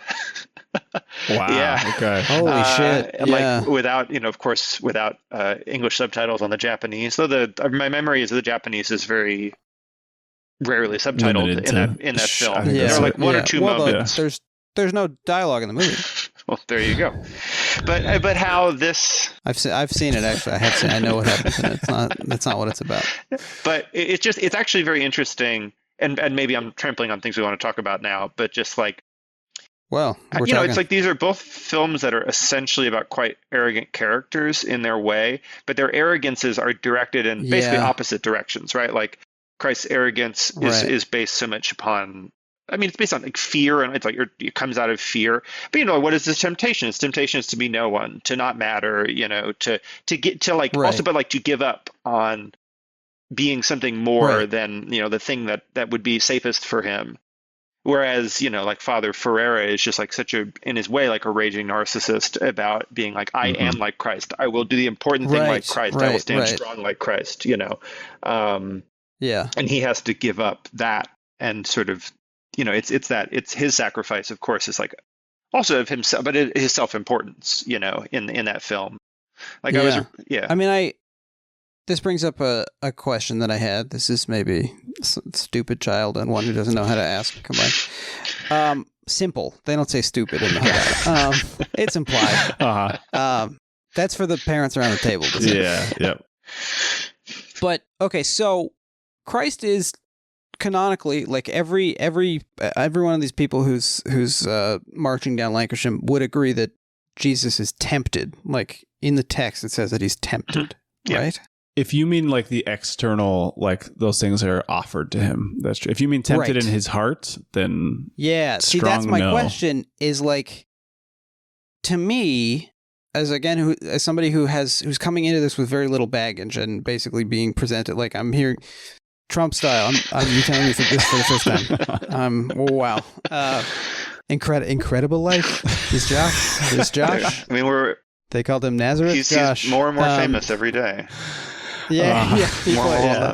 Many people are saying he is Christ. But if these things are offered to him and it's easy for him to refuse them, that's not impressive to me. Like same with the temptation.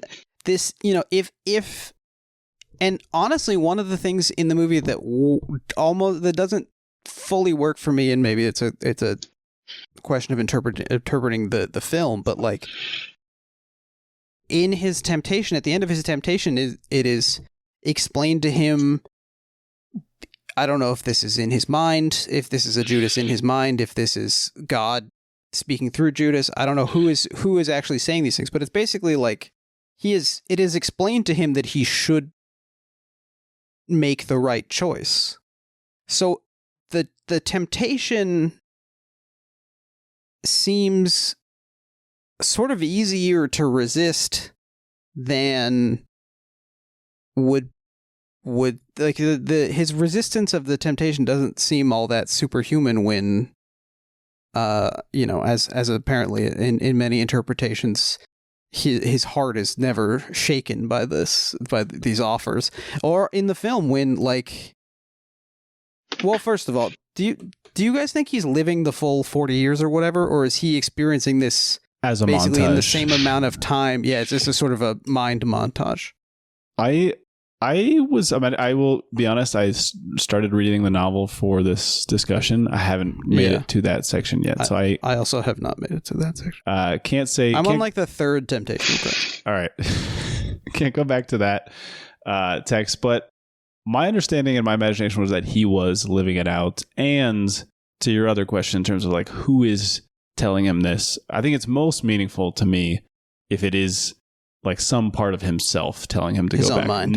not like an intervention. The way people outside. Who talk to you in your dreams are also you. Exactly. Yeah. Exactly. Yes. Yeah. But in that case, that's even less impressive to me because he gets both. Like he just gets to have his cake and eat it too.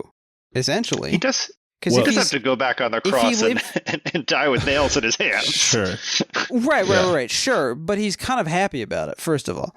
And also, this is another question this is another sort of isn't the devil on God's team question for me is like, he needs to be on the cross to die for all of our sins and to, purify us and initialize the kingdom of heaven or whatever the words are, right? So like, Jerry Falwell, given a time machine, would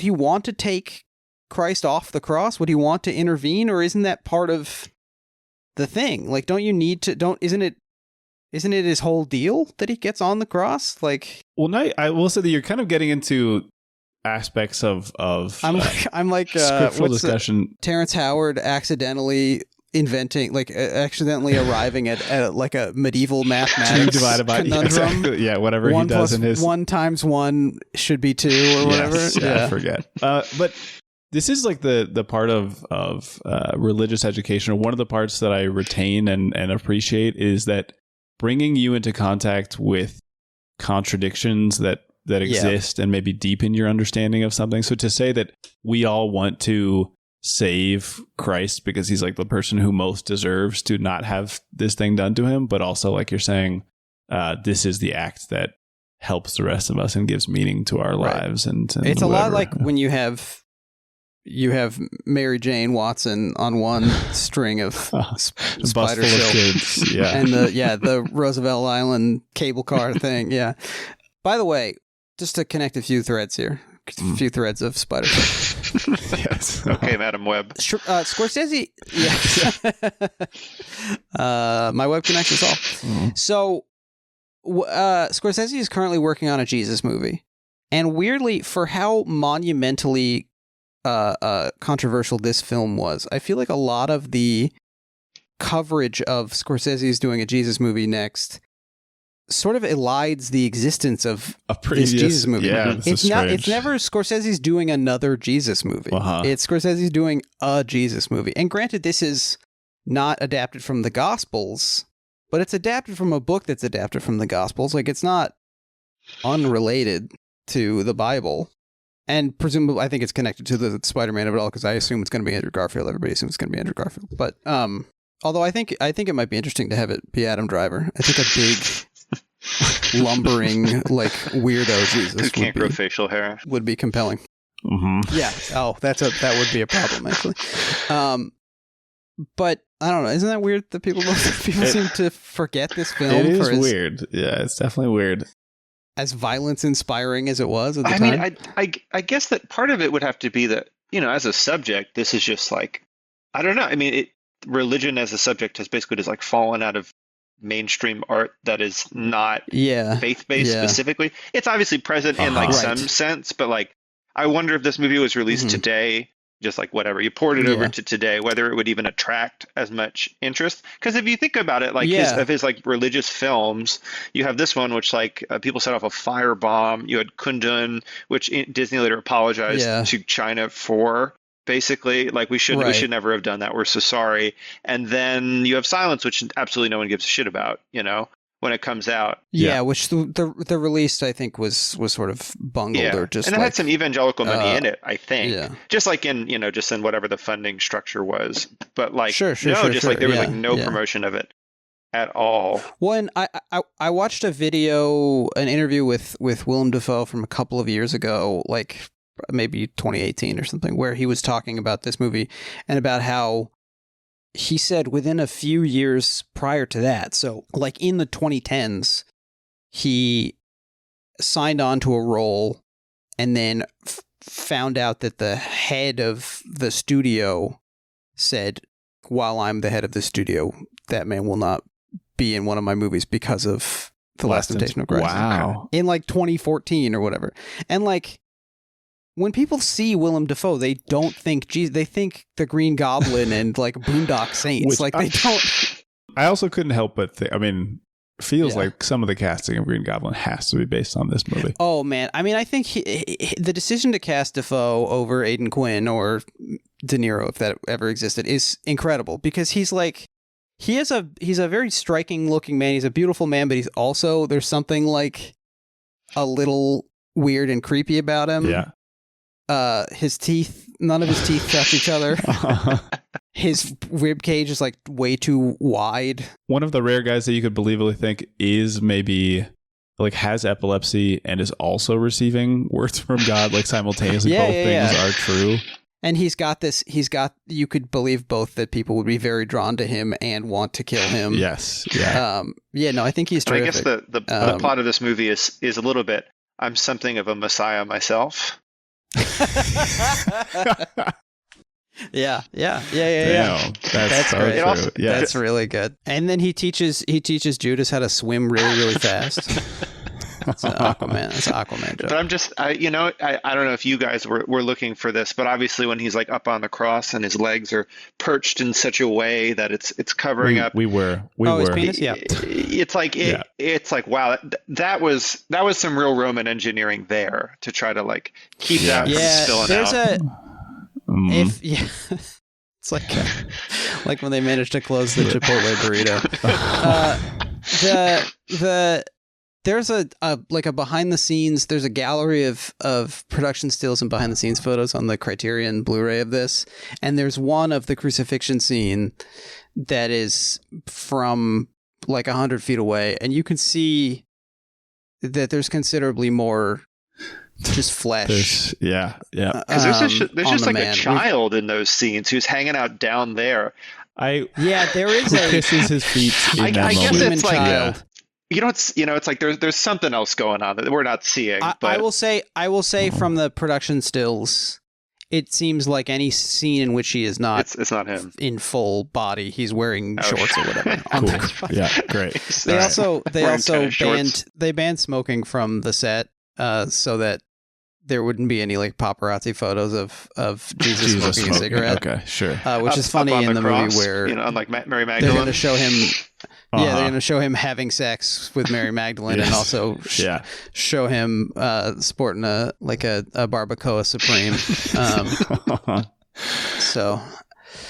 Where should we? I don't know. We got a lot of theological questions. Yeah, you left a great question out there, Jake, which I was thinking about in this film, which is just, or I guess both of you guys sort of addressed this, which is sort of how a film like this being made today would differ and how a modern audience reacts to this film. You absolutely could not make this film today because everyone would be too old. It would be completely unconvincing as young Couldn't people. make this film today. Yeah, you're right. Willem Dafoe does look pretty similar. Yeah, he looks I was good. also thinking this. Yeah, Lighthouse, Willem Dafoe. But like, if you've seen like The Loveless or like To Live and Die in L.A., like a few years earlier in the 80s, he looks like a baby. It's but then true. he just gets a few wrinkles on him. But to think he's only 33 or maybe even 32 when they shot it is, like what have I achieved? That's a great question. Yeah, it's I'm unfortunately ignoring all the voices. Right where. Well, but there's still time for you to shoot a film where you play Jesus. Right there is now. still Go. time. Yeah, I'm getting ready. It's going to look really good. So the question. Yeah, I was thinking, because you were implying that maybe you weren't as aware of like some of the stories going on today, and I rewatched the Gospel According to Matthew in preparation for this as well. Right, and the Pasolini film. Yeah, it's even more unforgiving in terms of like if you don't know these stories. But the thing is, I mean, it premiered to an audience of Italians in whatever, like 1970, who would have known. Well, almost. I mean, I took the Christian Bible as literature in college, yes. So I've read all of these stories one time, which is a fairly unusual experience to have had of the New Testament. Amount of having read the New Testament. Usually either 0 or 40 times. Yeah, I mean, as Schrader put it, his family would read the Bible aloud every night. In the family room. But yeah, I mean, I knew a lot of these things, and also from just cultural osmosis or whatever. But I also was mixing things up in my head. I was like, oh yeah, he meets the devil in Gethsemane, right?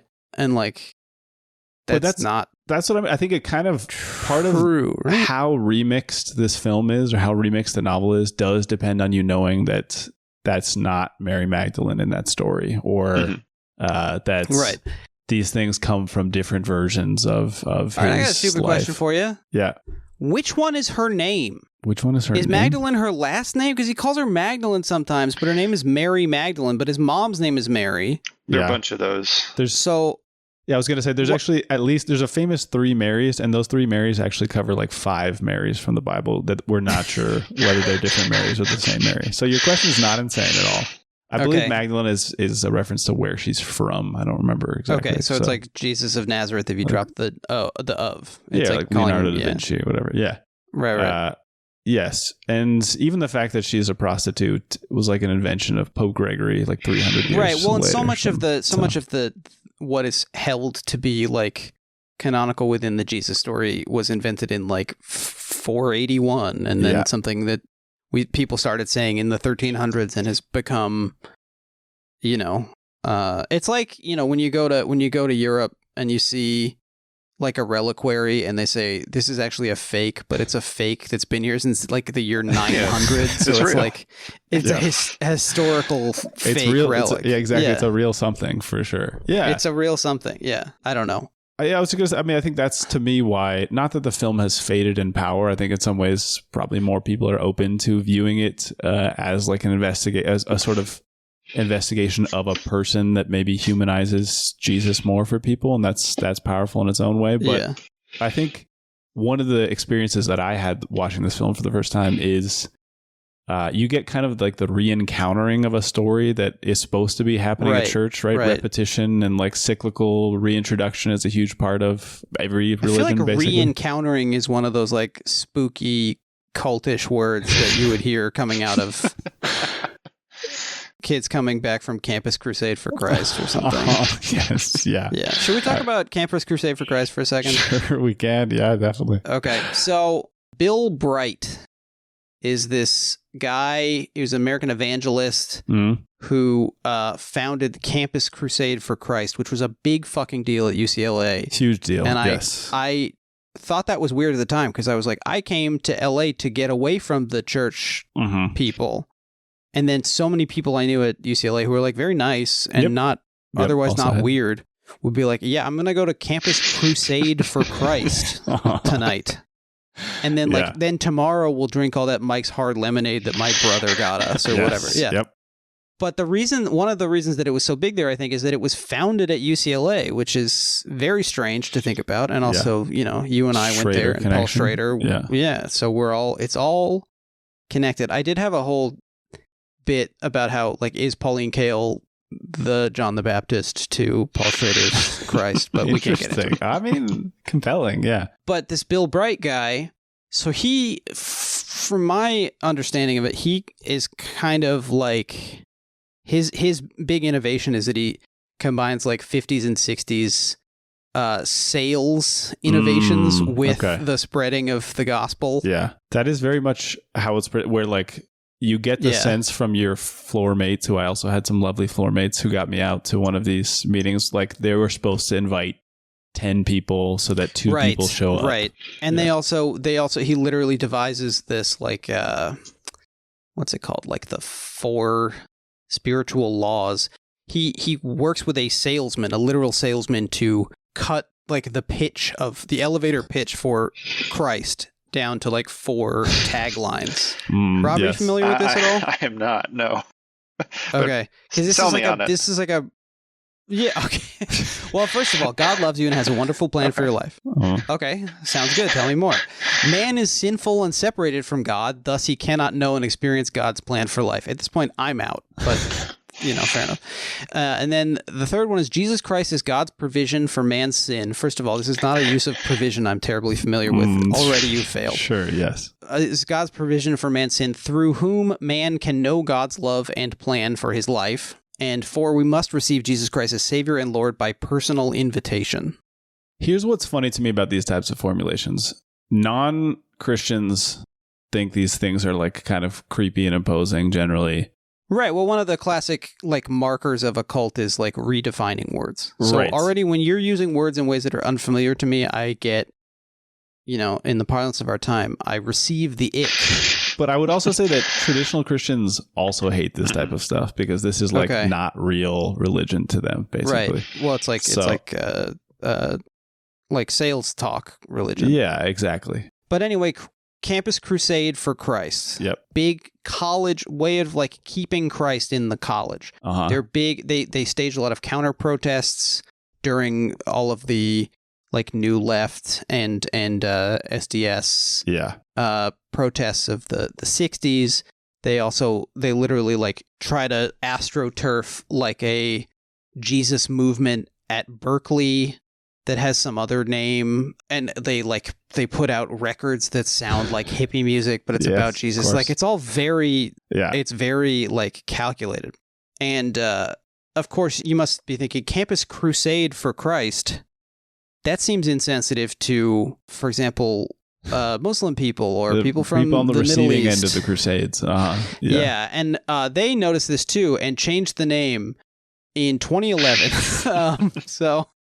A cool 700 years after the Crusades, they finally figured out. But anyway, the reason I bring up Bill Bright is that he publicly offered to pay Universal $10 million to destroy the film. Yeah, he was like, trying to cover like half of the production cost, basically. Yeah. There was also Mother Angelica said she called the film... let me see here. She called it, she was a Catholic nun and the founder of the Eternal World Television Network. She said, "This movie is the most blasphemous ridicule of the Eucharist that's ever been perpetrated in this world. This is a Holocaust movie that has the power to destroy souls eternally." First of all, I think she's talking about Jojo Rabbit. Come on. And then she says, "I don't want to see innocent people losing their souls because some people don't care." And so my newest question for you guys is,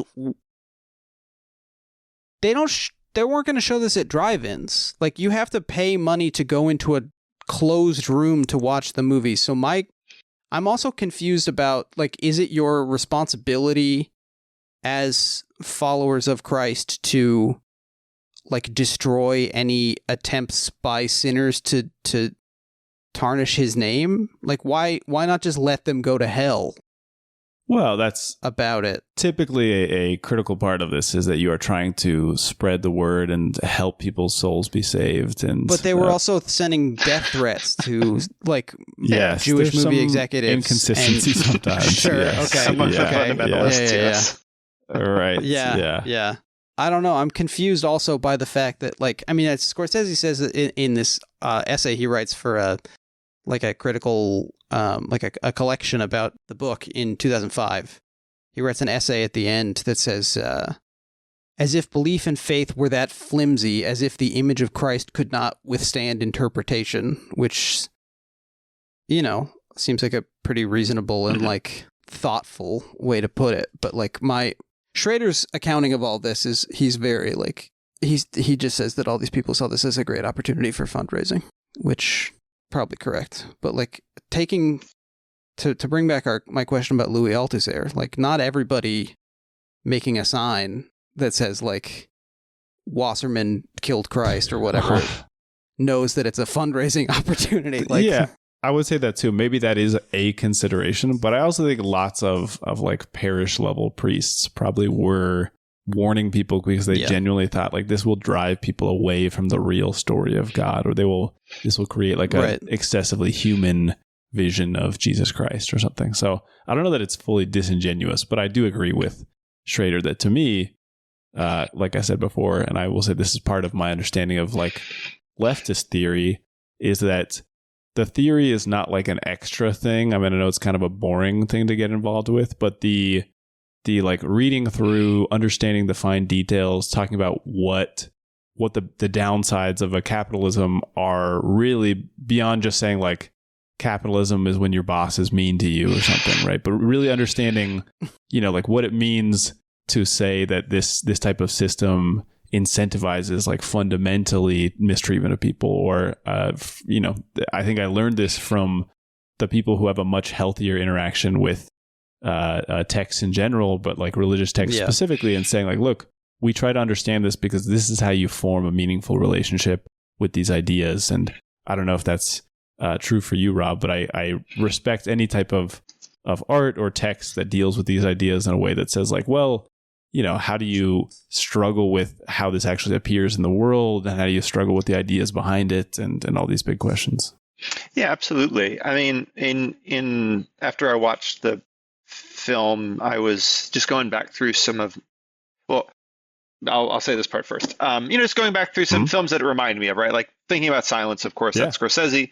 Also, I rewatched End of Winter Light, which I hadn't seen in a long time, which actually includes a discussion of the Christ on the cross thing, of, like, if the physical pain versus the emotional terror, right? The loneliness, the abandonedness, which is what he flees in this film, right? Where it's like he is given an out in his doubt, and for at least the time he takes it. But it's just, sorry, I feel like I got turned off down a, but, like, films like that, or just stories like that in general, which I think just used to be more of, like, a subject of art in general, which has dwindled a lot for a lot of reasons, of course, including that just a lot of people don't find that interesting anymore because they don't really have much of a religious inclination, or just, like, they just don't have, like, an intimate relationship with it.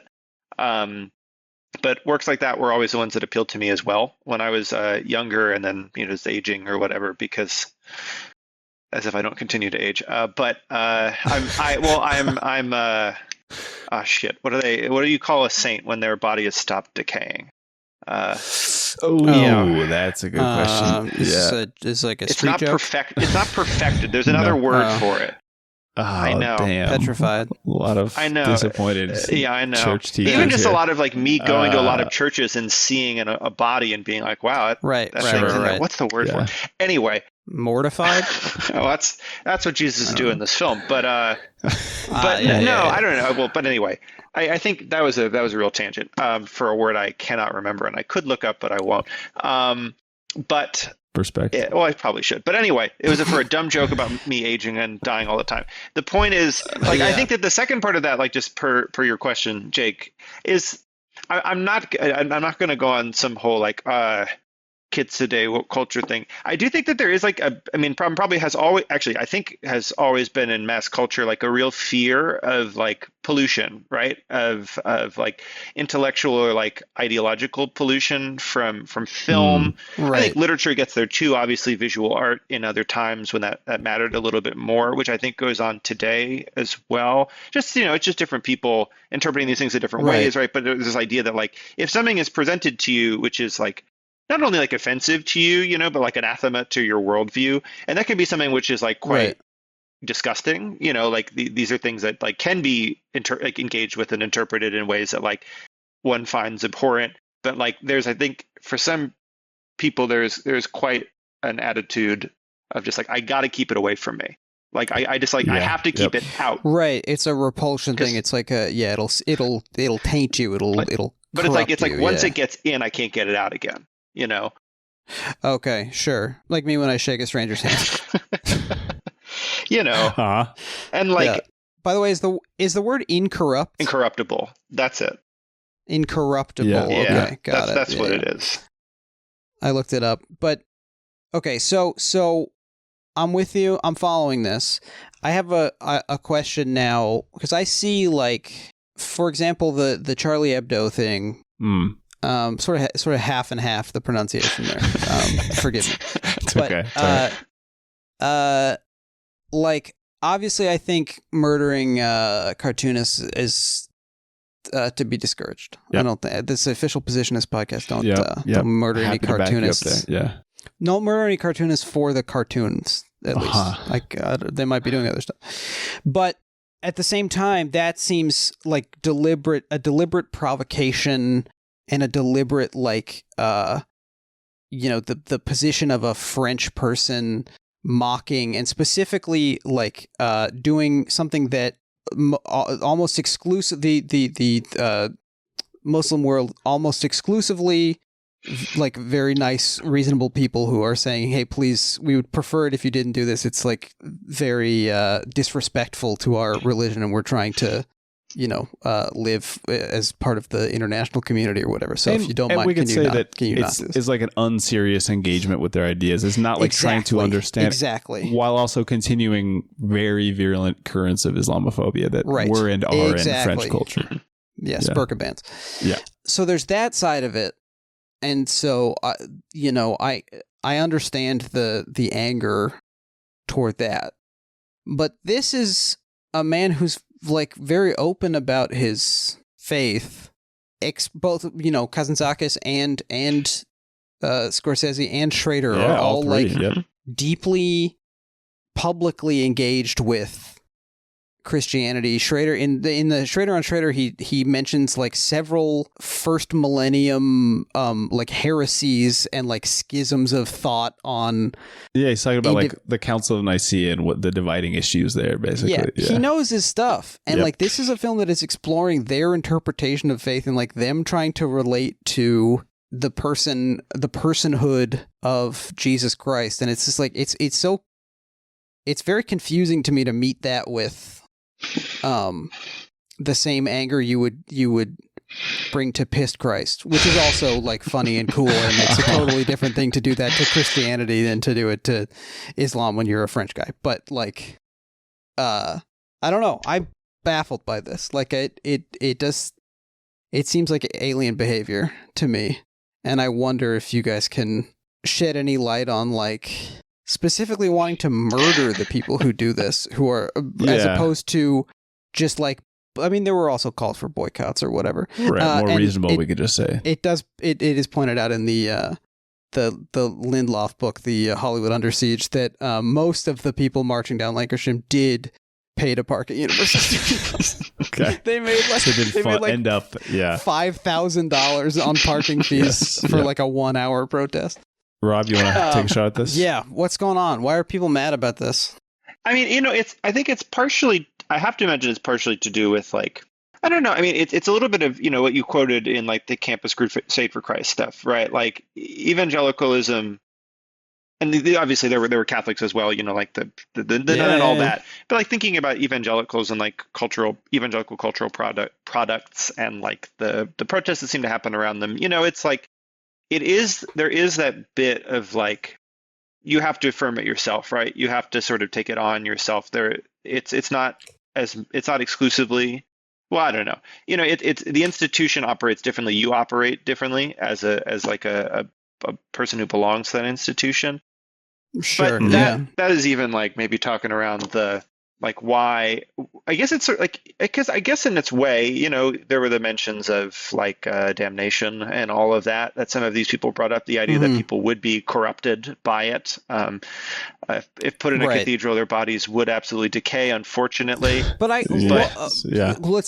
let's stop right there because I'm confused what Mother Angelica says about people's souls being lost because of this movie. Like, is the idea that if I see this movie and I don't know that it's wrong, that there's no coming back. There's no level of I don't know that atoning. No coming back, but it is based on the idea that people would encounter this, either Christians or non-Christians, who might not understand that this is like a fanfic. I don't think that when the novel was written, there was any confusion about it being an accurate representation. But the idea is that they would encounter this. You brought up at the beginning, Christ being tempted and actually being tempted in his heart, which is like somewhat fundamentally against some of the principal Jimmy ideas. Carter style.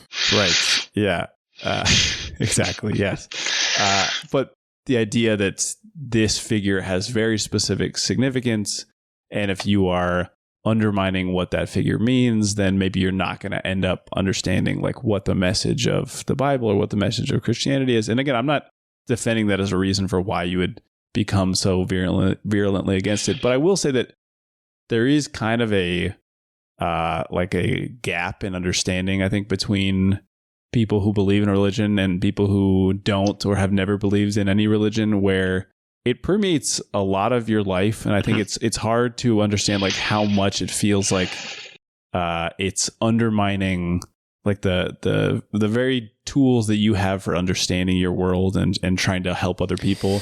So it's not just like a movie to necessarily to some of these people if they do feel like it's undermining this, And I think I think I was going to say that the stakes probably feel existential in a way, like in the most profound way, Well, to me, that just seems like if you're I think I'm wandering dangerously close to like God delusion stuff or whatever. But like, I think if your belief system is that insecure and that fragile, like why would I? But it's not so much about. I mean, it's sort of like it's more like if you believe that somebody's eternal life was on the line and that they're going to be driven away from that, what would you not do to try to intervene and save those people? Right. But then when we're talking about this, why are any of these people going to work at the car dealership or whatever? Like, why aren't you spending every single waking moment? That is a different question about how people sort of compartmentalize religion when they want to, and then make it a big deal when they also want to. Well, and Marty says the kind of corny thing about, I had always thought that if Jesus had returned to walk among us, he would be living with the hookers, the junkies, the bag ladies. Yeah. He would be trying to set the world aright one soul at a time, and it's certain that many among us would be laughing at him. Obviously, yes, of course. But that also speaks to the kind of political economy of the time in which he was living. And perhaps it's time for a left turn, shall we say. All right. I like it. Ian, you've been teasing me. You've been tantalizing me. You've been French tickling me with liberation theology talk. Yeah, I have been. And this is, from my understanding, this is like a clever way that people in Latin America figured out how they could marry the ideas of like Marxism and socialism with a very powerful Catholic belief system. Is that correct? That's correct. And I will say personally, this is also part of how I came to leftism. Was I want to shout out cool folks at the Catholic high school that I went to who were like taking kids down to protest. Olenthal James Simpson High School, or pretty close.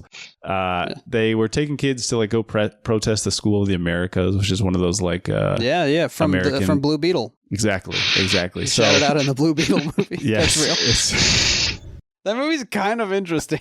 I mean, just based on that, I haven't seen the film. I am more interested, so it achieves something dude. there.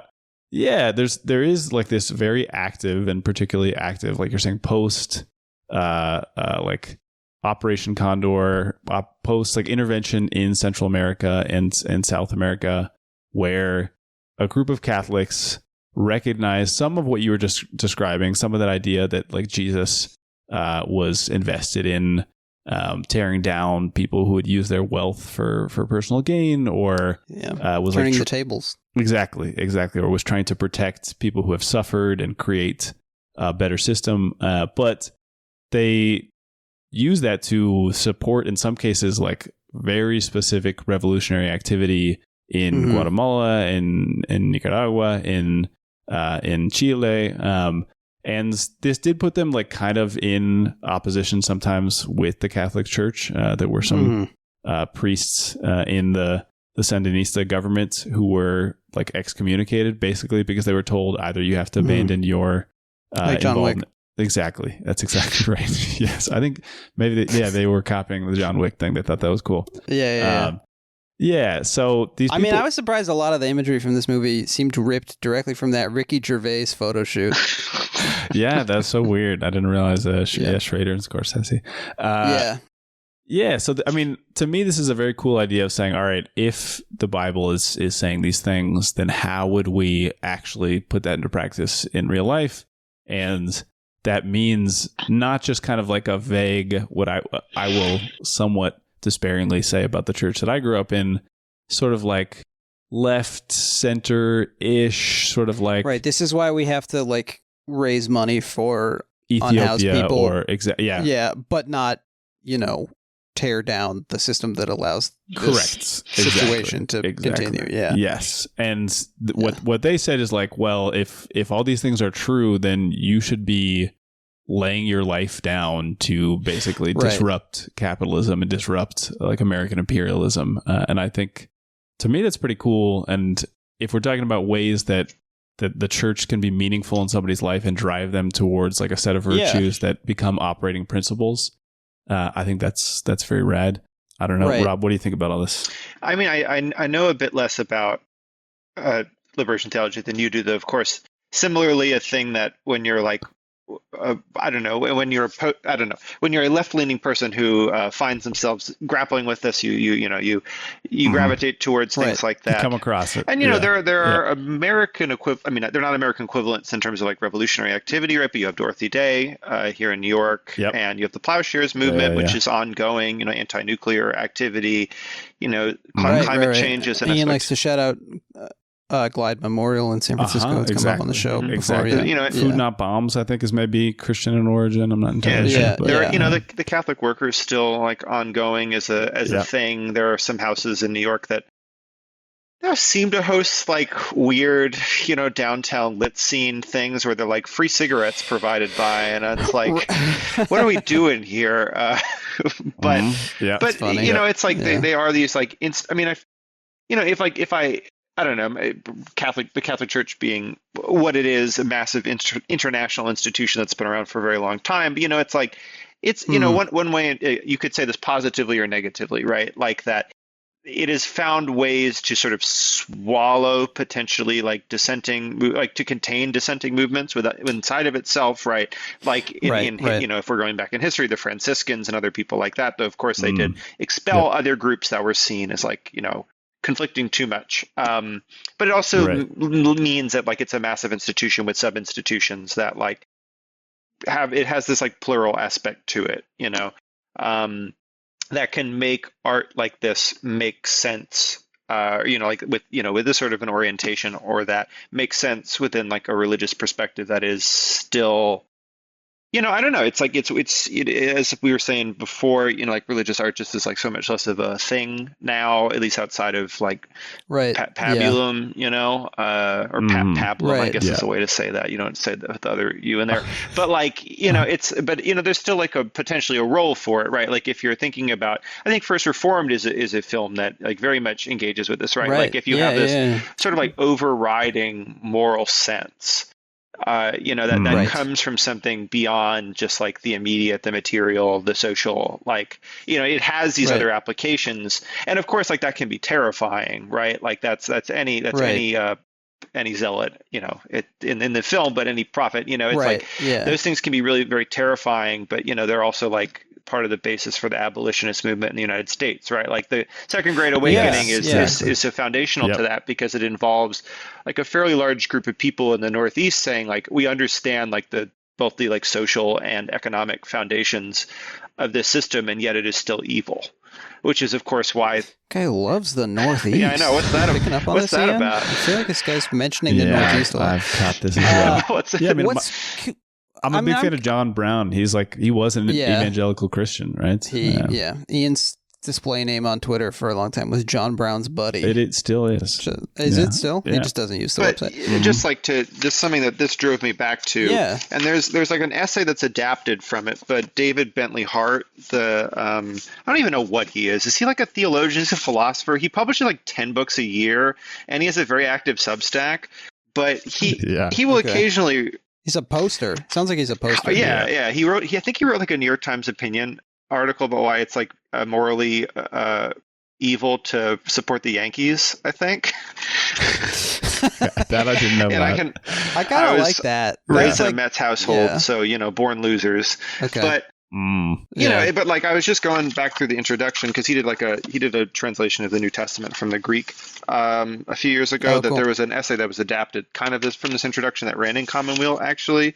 The gist of which was basically arguing that like when you read the text of the Gospels, like when they're talking about wealth being an evil, they mean that wealth is an evil. Like it's not. Right. It is not just the accrual of wealth itself is a problem. And of course, he spins that out to talking about, like partially that this was like an apocalyptic group of people who thought that like, the end was coming, Yeah. There's a really, really fascinating, I mean, we don't have the time, or at least I don't have the expertise to get into it here, but there's a very fascinating episode of the Rev Left Radio podcast called Jesus Christ, Historical Materialism, Class Conflict in the Jesus Movement.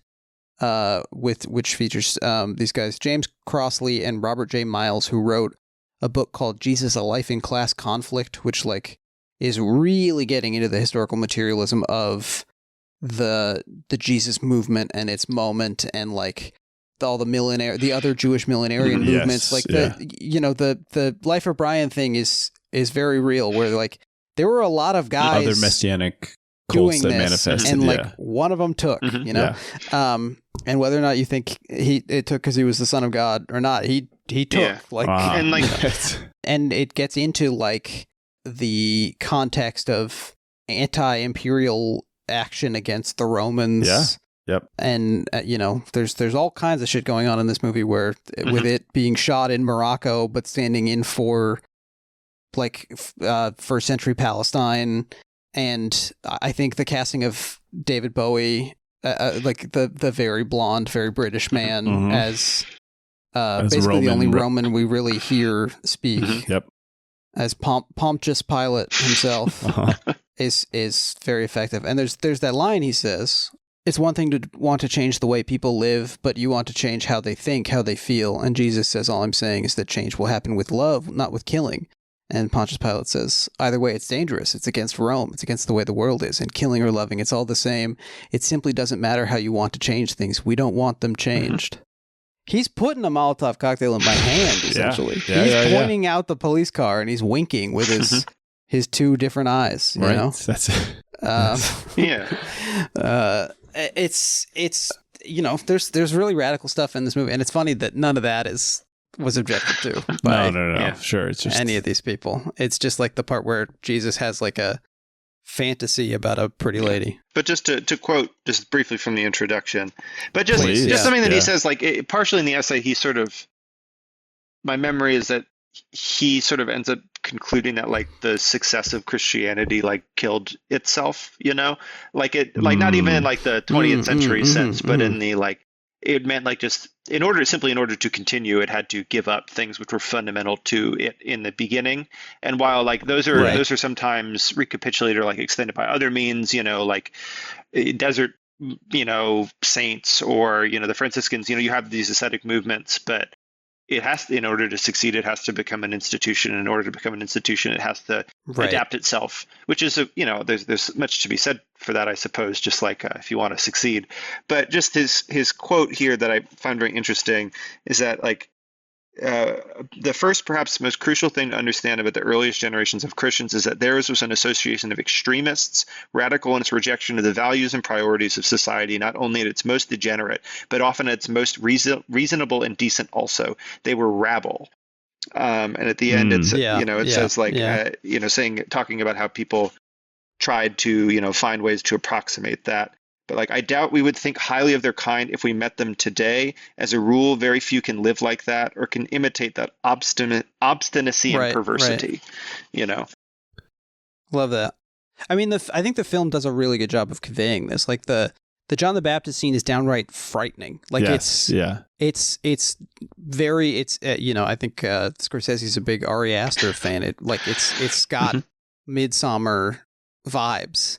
And same with like when Jesus is in the temple tossing the tables around, like you really get you sort of see it from the perspective of these other people who are like, what the fuck is going on? Like, who is this guy? It's really like a guy showing up and freaking out. Like Michael Shannon in Take Shelter or something like. Yeah, it's distinctly, I mean, Schrader says that it's not I like so many of his films, not a transcendental film because it's not trying to create a holy feeling. And I think you're right, not only in the like choice of action of Jesus's action, but like shooting style, the sort of like deep blacks and sort of like weird dread that he creates around all this stuff. And like you're saying, just the fundamental instability that we feel about Willem Dafoe and a great casting choice. I think you're right, is not a sublime feeling. It's a feeling of like the stress in probably living something like living in whatever 0 BC Israel. I've heard of sublime with Rome. This is sort of sublime against Rome when you think about it. What I find interesting about like the scenes that involve the temple as well, is that the priests are not necessarily, at least I didn't interpret them as necessarily being these like sort of like odious characters, like as like in terms of being entrenched authorities or whatever, because like they can obviously the classic Pharisee exactly look, which in a film, I don't know, in a film like this, it's just always, it's how to put it, it's like it's touchy, like obviously like we have the passion of the Christ, like we know what that looks like, This one at least has a lot of Jews playing the Jews who are following Jesus as well, which is it's supposed to all be among Jews, right? Is the idea. Like the one Christian you meet in the film is Harry Dean Stanton, as Saul, who's basically just like, this is my thing now, it's not yours. I have a question about him. And about this part of Paul the or Saul? Last Temptation. Well, about Paul who's called Saul, or Saul who was called Paul, or whatever. About Harry Dean. Yeah. So he says, in the Last Temptation sequence, he is still preaching about Jesus, and it's irrelevant whether or not he died on the cross because he's telling the story of Jesus dying on the cross. And it's in his telling, it's effective, and it's basically like it's like print the legend. He says, "My Jesus is bigger than you, the actual Jesus." Right, my God is bigger than your statistics. If you went from the 1517 to Paris. What? So, in that sense, like I've been trying to figure out what this means for Jesus as a character here. Is it like? Because it sounds like him getting off the cross won't actually affect the world nearly as much as it will affect like his personal covenant with God or whatever. I mean, they bring up Isaac. They bring up the whole. I didn't think you were gonna do it. Part of the Old Testament. So like, am I correct in that interpretation? Do you think? Like, how did you guys see this scene? What does this mean for the meaning of the temptation? If it doesn't matter. Well, like, if you're asking like what would it mean to a devout person, I think that would be. I'm asking what would it mean to our trinity of lads here on the show. All right. Well, look, on the one hand, I think it's obvious that the point of Jesus to some degree is that he makes this choice not for himself, but for us as a collective, and then sort of elevated to be like an example of sacrifice, whatever. Right. Right. But then does this not negate that? Does this not turn that on its head? Well, and I think for me, I mean, he is still like opting into that, not necessarily just for himself, but because of what he thinks it means for everybody else besides himself. And I think in that sense, I mean, this, if we're talking about what, like Paul and early Christians, the study of Christology, low Christology was kind of like the early favorite. It turned out to not be the one that dominated, but this is the idea, basically like focusing on Jesus's non-divine nature and like what that means for understanding. Christ the man. Exactly, Christ the man. And I think to me, the reason that it's still meaningful is because ultimately what we're saying is that regardless of what it means in like your personal psychological journey, and if we're saying that all of us to some degree are faced with these choices about personal satisfaction, that seems appealing and doesn't seem like it hurts anybody. I'll be honest, to me, this is like the ultimate bourgeois temptation.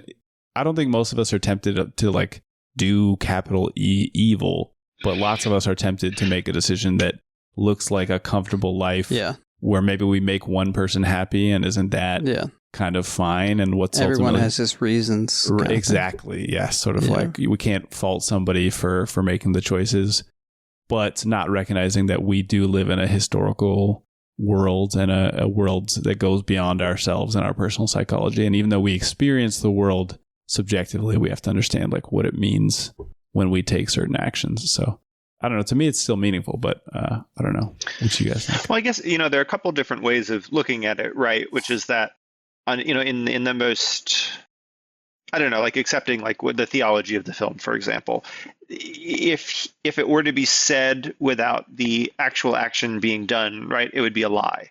Of course, like accepting all of these premises, right? Like there can be no triumph over death without Christ's death and resurrection. Like if we accept that within like the story of the film, it's just a story Paul tells. It's not an actual possibility that has been like enacted by his sacrifice.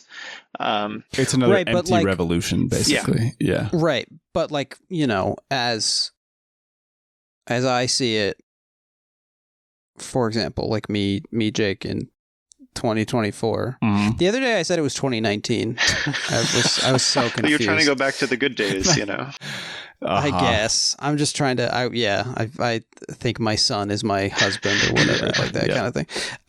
But me now, like I'm pretty sure that this guy was just a guy, but the knock-on effects of his ministry and or the people who spread a ministry about a historical or semi-historical figure have had very real effects in the world, much in the same way that, like, basically as Saul puts it, not that I don't think that there was a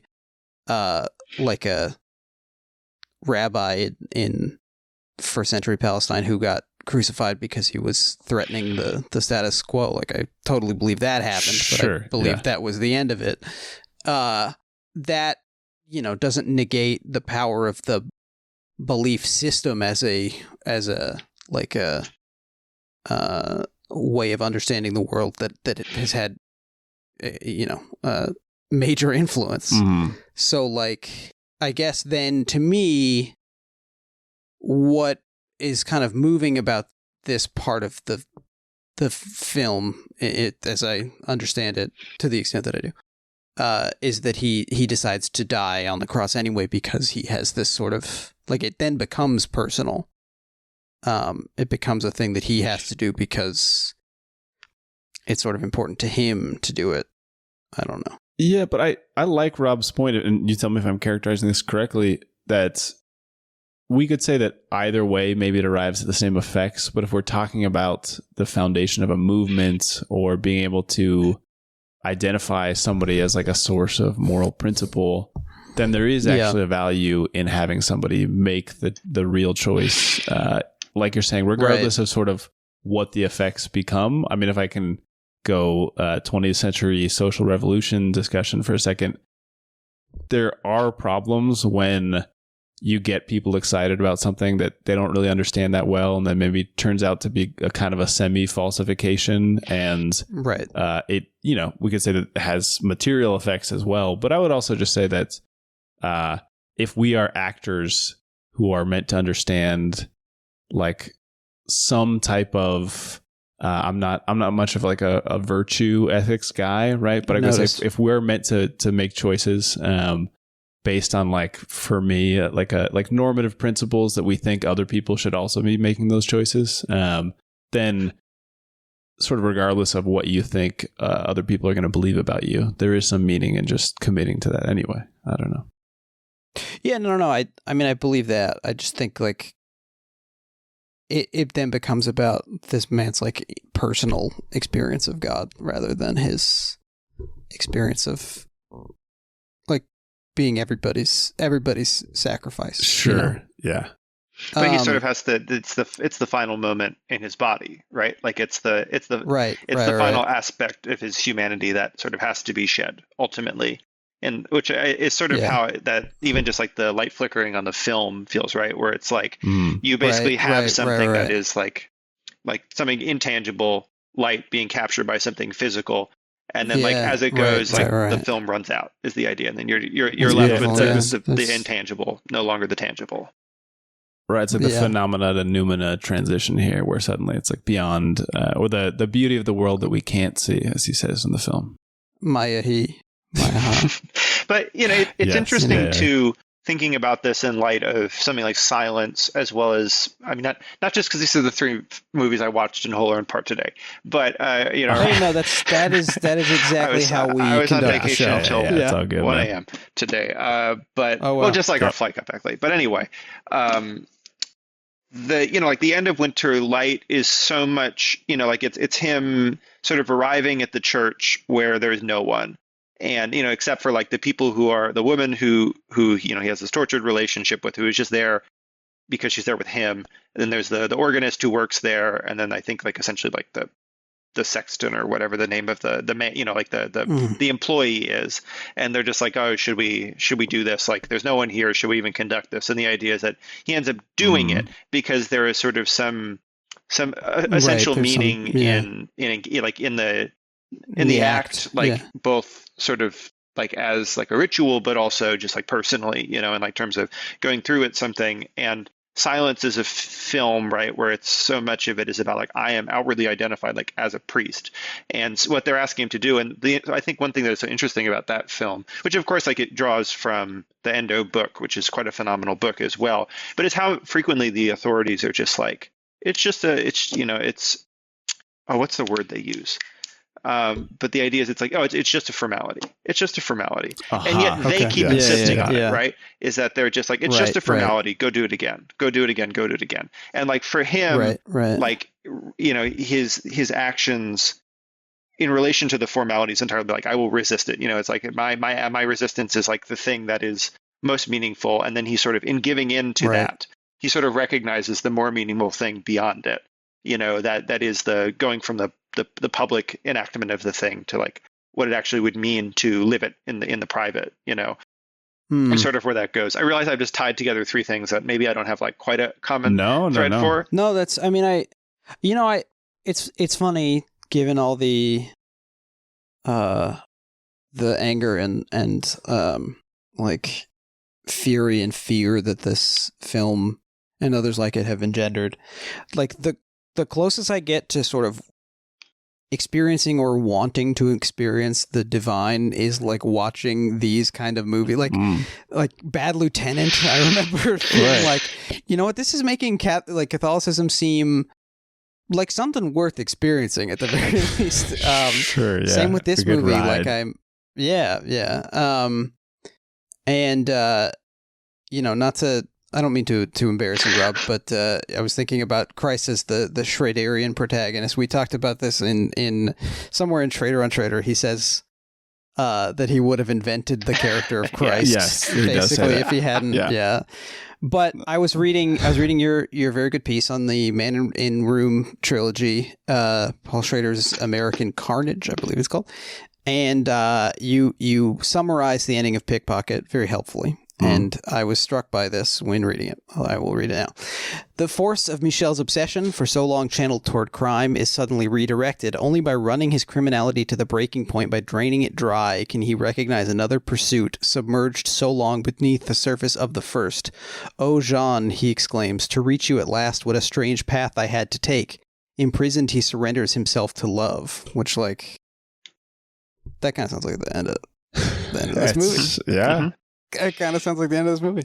And I'm gonna now argue for, I guess, something similar to what you were talking about earlier, Rob, which is not like a return argument for traditional culture or something, but I think if there is value in having like a continuity of symbols or stories that we can use to discuss, I think it is cool that they become kind of shorthand that allows us to like then go deeper, or they become like a base upon which you can build other stuff in contexts like this, or in a Pickpocket, where I think without it doesn't have to be a religious story, but they just happen to be the ones that are extremely persistent and like held in common between people. But I think having that does create this opportunity in a film like this to make even slight adjustments that become very meaningful, whereas when you're building something from scratch, you have to do all the work to explain, like, even what's at stake or what's in play here. And I think to that extent, it is fun to engage with art like this, I think. Yeah, I mean, it's something I think you notice in visual art a lot, because, of course, like, so much of the history of Western visual art is religious art. And I don't have like an art historical background or whatever, but just having been to a lot of museums, seen a lot of paintings, you know, once you come to recognize the like repetitive elements of the iconography that exists, like in, you know, like I think it's Jerome, right? Like Jerome removing the thorn from the lion's paw, or, you know, St. Andrew with his cross or whatever, like just these like recurrent, like I think it's Jesus with the cross, actually, from my understanding. That's a very good point. No, but just like, you know, it's like it's one of those things where when you can like come to recognize sort of the like continuity of these symbols, but of course how they change. But like, even just from an aesthetic point of view, what has always struck me about so much of that work is, of course, like when you have like the foundations, and you could even call them cliches, you could call them tropes, whatever, that exists in the art, the variation and like the individual genius that enters into it just becomes much more apparent. Partially because sometimes like a tension is created, you know, in terms of like, I mean, like you notice this in like, I don't know, a lot of like Japanese brush art or whatever, where it's like there's like a real tension between like the fact that it is depicting something like a landscape and the total abstraction with which it depicts it. Like the tension that is between those things is so exciting. And I think that exists in the history of just visual art as well. Like right now, the Met rehung like all of its, or like it put new skylights into all of its European, you know, whatever, the older European galleries, because they have them like whatever, it's like 1200 to 18 something, and then they have, you know, like the Impressionist onwards rooms, but they hung all the El Grecos in one room. And he's just someone, you know, it's like he's a contemporary of, I don't even know. This is where my lack of art historical knowledge comes out, you know. But like he's someone who like primarily he did like portraits and like religious art, and a lot of his portraits were of religious figures. And you look at them and you're just like, because I can recognize like that this is like all of these other paintings that exist that were, you know, contemporaries of it at the time. I can notice just like how totally wildly radical his style is, right? Because of like the similarity, like just it, you know, throws the difference into contrast. That was a bit of a ramble, but I no. I mean, I think that was perfectly expressed. And on the special features of the Criterion edition for this film, there's a lot of very cool comparisons of the direct art historical inspirations that Scorsese drew on, including the sort of like trees that the other two thieves are crucified on, which I immediately said to my famous podcast girlfriend, look like something you buy for your iguana. But there's a really good 1300 it's a painting from the 1300s, I think, of in which they're thieves, right? Yeah, or what's they're thieves, yeah. Barabbas and what's the other one's name? I believe Barabbas Kevin? was spared. Right. Yeah. Okay. Whatever. Yeah. Barabbas is the guy who was offered. Yeah. There's like, do you want to serve Jesus there's a great, or Barabbas? I think actually, I've heard the movie's quite good, but there's a great novel by the Swedish novelist Per Lagerkvist, which is about Barabbas, which also shows you there was just a lot more of this stuff being written in the mid-century than now.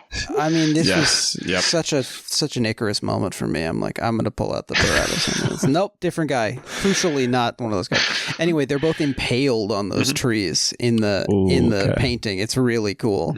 And interestingly, you mentioned El Greco, and who should Paul Schrader play in the film Dog Eat Dog? But Greco the Greek. Wow. That's his character in that film. Powerful. With Willem Dafoe. The face that Andrew Garfield sees in his reflection, I believe, is of an El Greco Jesus. Oh, wow. I believe so. Ah, okay, nice. I thought you were going to say he sees Paul Schrader's face. That would have been... Yeah. But, yeah, I mean, we can go on to another subject, but it's the art historical aspects of it. Sure. Well, I mean, in terms of, like, the style of the film, right, which sort of transforms very frequently, I think, especially, like, the heavy montage at certain points. One thing that was very interesting to me that I noticed on this watch is how, when he goes into the temptation, the images that you start seeing are more like stereotypical religious art, like the little hermitage in the like a forest glade, right? Like in the woods. That's something you would have seen in like a saint, like an image of a saint, or when Mary Magdalene is cleaning him, and it's like it's so like garishly lit in all of these different ways, in ways that like spotlight both like his ravaged body and also the beauty of it. It's so interesting how like that sort of stuff only really does enter into it when we've like succumbed to the devil. Yeah, I mean, I find the style of the movie generally, and this was, I think, a budgetary necessity, because the film didn't have a lot of money to work with because of how people wanted to kill everyone involved. But there's a sparseness to it that kind of reminded me of like the Mishima like novel stagings, where you sort of have the players and like what they need for the scene, and then they're surrounded by, instead of black stage, they're surrounded by like red dirt, basically. I had the same it's like black box theater kind of, in terms of like a few key elements that are on screen. Buddy, you and I are going to share a Judas and Jesus style kiss. I love it, man. Yeah. We are constantly begging each other to kill the other one out of right. Betray me. I don't want to. Yeah. I think the Peter Gabriel score, which I mean, at some point one of the things that is cited as the beginning of the world music movement has to be the one. Right. I've heard this about like 9 different projects or whatever. Yeah. But anyway, the Peter Gabriel score, which he brought in like tons of like world-renowned performers from a bunch of different musical styles. The score, I think, is terrific and makes it feel contemporary and also like even older than this story. I was gonna say, I think it has a distinctly religious effect to me, where it's like it's focused more on just like what it will do to the listener, and also kind of like taking little pieces of what it's trying to draw from, which is, I feel like, a rich tradition. Like you're saying, it has the world music element, but then it's also sounds like I was gonna say, I mean, it sounds like Genesis. It sounds like Peter Gabriel. It sounds like, which is earlier in the book. Damn, that's true. Well, so guy does know about the Bible. Thank you so much. I got a B in the class. Nusrat Fateh Ali Khan, who's like the Qawwali singer. He's like the the most famous singer of Qawwali, like Pakistani music, which is like Sufi devotional music and mostly sung poetry, essentially, like Hindustani, part of broader Hindustani classical music. Like he's one of the featured artists on the score of this movie, which I think is really fascinating because it's not religious music about the place this stuff at all. Yeah. But I went to youtube.com and I was watching it's like a 20-minute video of a single piece that he's performing, and I was reading the comments, and they're all, crazy YouTube comment stuff, but like it's a bunch of people saying, like, in their lunatic way, like, I'm Russian Orthodox and this makes me feel the presence of God. I'm an atheist from Ohio and I love this song even though I don't believe in God. And like people saying, if everyone in India and Pakistan listened to this song, we wouldn't fight each other anymore. No more war. Yeah. Which as corny and silly as it is, it also does. There's something to some devotional music and devotional art generally that can like inspire that sort of and I mean that's just a deep level of like commitment to sincerity of a type to say I will attempt to capture this whether I'm successful or not, and I think that is valuable. Everybody's sitting down for the whole performance, which is nice. It's a bunch of guys. There's like 14 guys all sitting real close to each other on the floor. Relaxed. It's great. The production design, I think, also terrific. Michael Ballhaus shot the movie, and he was like a very frequent collaborator of, is it Werner Fassbinder? I'm scared to say it. I always assumed it was Rainer, but I don't know. I think I heard Werner Herzog say Rainer Werner once. He was telling a story, and he's like, I said to him, Rainer Werner, you son of a gun, or whatever. Which it's funny to think that guy's, like, people were calling him both names. That also reminds me, the anecdote in Scorsese where he gets the first copy of the screenplay from Paul Schrader, and he's put all sorts of like extremely like spooky supernatural sort of like manifestations of Jesus' power. Right. And Scorsese says, "Come now, Paul," which I think is very. He does the heart out of his chest is a Schrader creation. Yeah. And also people have noted that this is the seal of Calvin College. Yeah. But Schrader claims that he didn't realize that when he put it in the script. Also the seal of my high school, the Society of the Sacred Heart. Mm-hmm. Wow. Yeah. Rob, do you belong to any societies? No. That sounds like a skull. I do have a little special card where if I'm like in France and I don't have a place to stay, I can show it to like a school, and they're supposed to. It is John Wick. You were making fun of me. It is John Wick. Yep. I think it's crazy that Michael Ballhaus, the same year, all 1988, shoots this movie, Dirty Rotten Scoundrels, and Working Girl. Wow. Okay. All right. I haven't seen Working Girl, but the other two movies look terrific. Yeah, so he's making it work. He also shoots Under the Cherry Moon. He's directed by Prince, which I just think is must have been a fascinating experience. Anything else we want to shout out? Verna Bloom, our friend from High Plains Drifter. Yep. And also Robert's Blossom, one of the great names, one of the great guys. He plays the aged master, the rabbi in the wilderness. Yep. We've also got, of course, as Zebedee. Did you see who played Zebedee? I did see this. I thought I it was was shocked. him. Yeah. Or rather, I was. You really did? No. Rather, when I saw the name, I was like, wait, is that him? It's Irving Kershner, the director of Empire Strikes Back. Yeah. In his first acting role. He does have like that sort of a voice, though. Like if you've ever listened to him talk about. Oh, it's terrific. Yeah. And that is also, we didn't really talk about the powerful capturing of like shitty little guys in the Bible. I don't think Zebedee was really doing that in the Bible, but that's cool. Yeah. We also, as the rabbi in the temple, you've got Nehemiah Persoff, who was literally born in like Palestine Mandate in 1919. Which is fascinating to think about. Harry Dean Stanton, as we mentioned. John Lurie, the great John Lurie. I was so excited to see this. He early looks John so Lurie. good.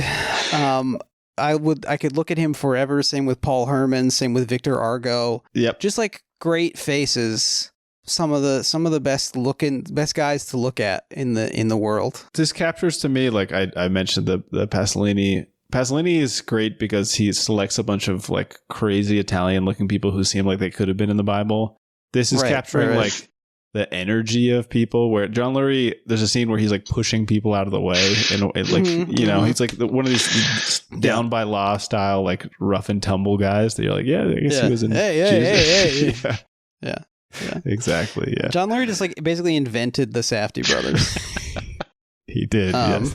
And then he moved to a Caribbean island nation he refuses to identify. Whoa. Do you know about this? No, I didn't know about this. He lives on an island in the Caribbean. Wow. If you've seen Painting with John, on HBO Go or wherever that was, HBO Go Plus, I think. He lives on an island that he is very careful not to say which airplane Caribbean pilot has to be blinded when he flies him out. Yeah. He jumps out. Paul Herman, I think, he's in like a million Scorsese movies. He's got like just this terrifying face, but then when you put a beard on him, he suddenly looks kind of like sweet-ish. biblical. Yeah, yep. Bible-y. I think the Thomas Arana, who plays Lazarus, and the whole Lazarus sequence, which is basically like a horror movie. Yep. Also, the fact that they're just reacting to the stench is really like I keyed into this. I'm like, this.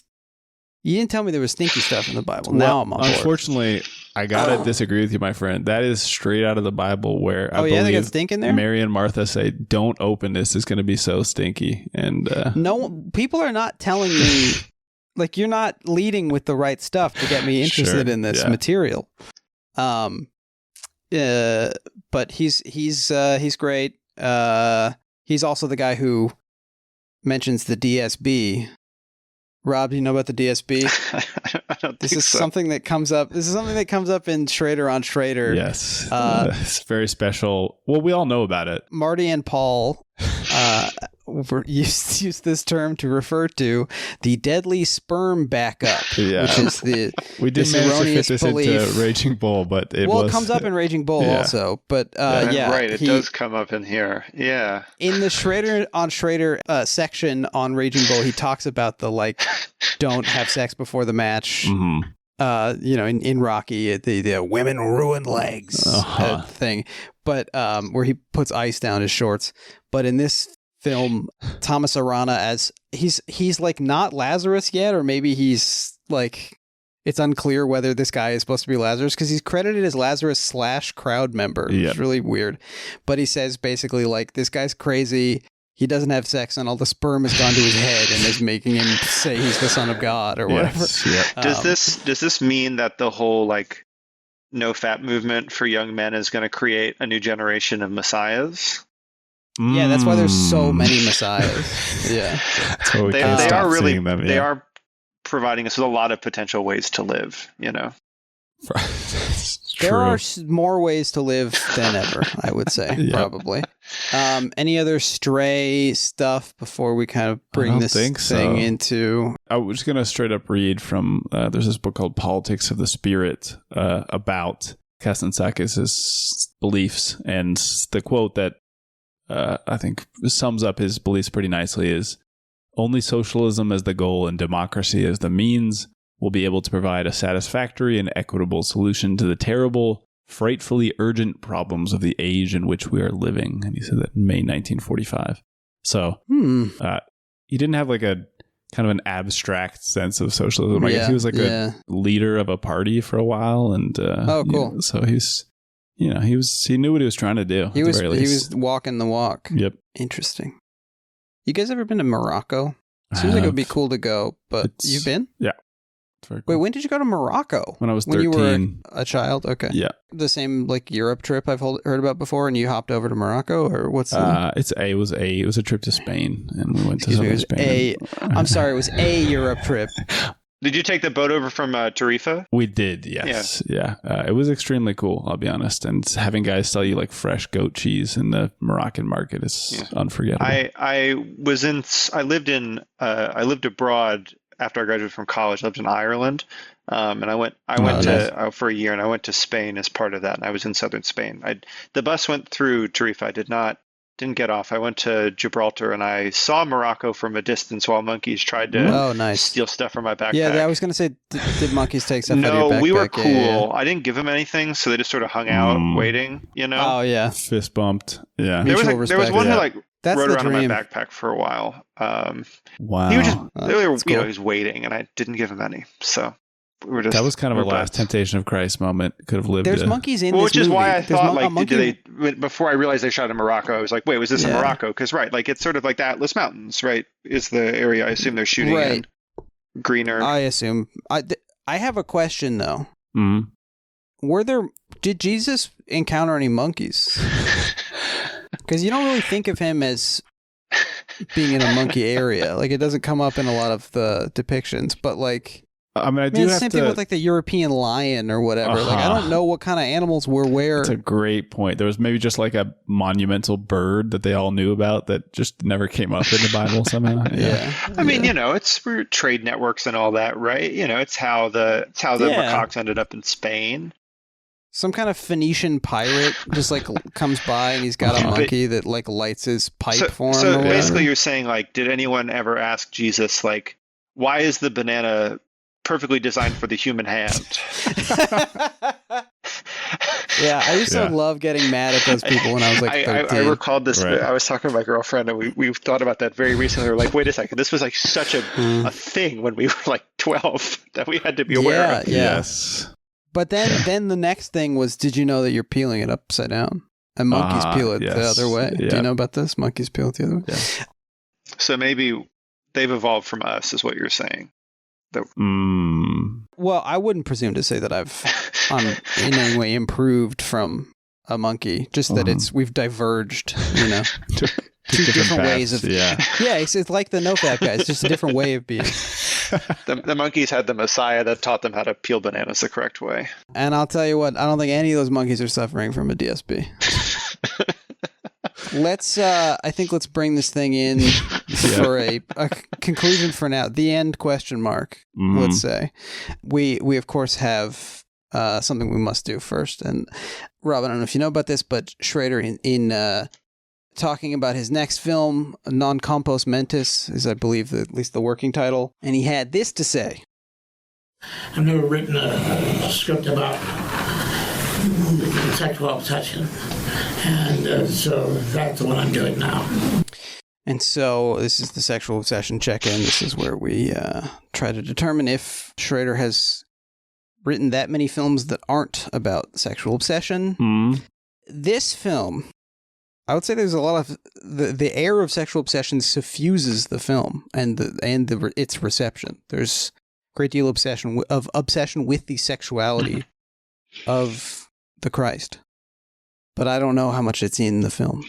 Well, I feel like he's obsessed with sex and sexuality as like an aspect of his being, but he's not. I don't think that he's sexually obsessed with Mary Magdalene. Like it, or if she is, right, it's as this extension or expression of something else, which is sort of like of the human part of the perversion of the later part of the film, right, where the devil is like, oh, it's all one woman. It's like none of these people need anything to you particularly. Which is like quite a perverse thing for like a little British child to be telling someone. But yeah, you didn't figure out that it was the devil at that point. Well, the devil was just trying to open up a healthy polycule. That's right. Yeah. It seems like they're pretty comfortable with each other at the end. Thank you for bringing that up, because I did think that was really weird. Yeah. Well, no, I was gonna say, if we're confronting like shortcomings of the historical church and challenging like inherent misogyny and flattening of people.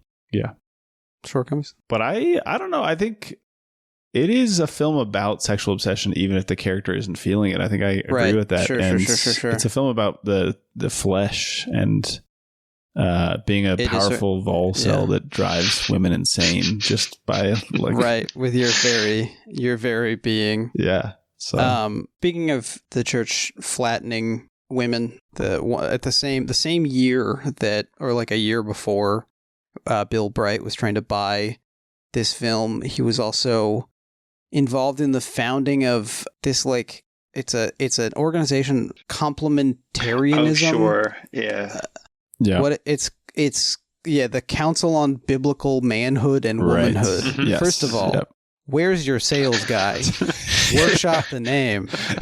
But basically saying that, like, the Bible promotes that men and women have strictly distinct roles that are complementary to each other. Yes. It's actually not, we're not like depriving you of all of the options in the world. We're saying that it's a gift and a exciting right that you have to occupy this role. Perform your duty to your husband is actually, you like it.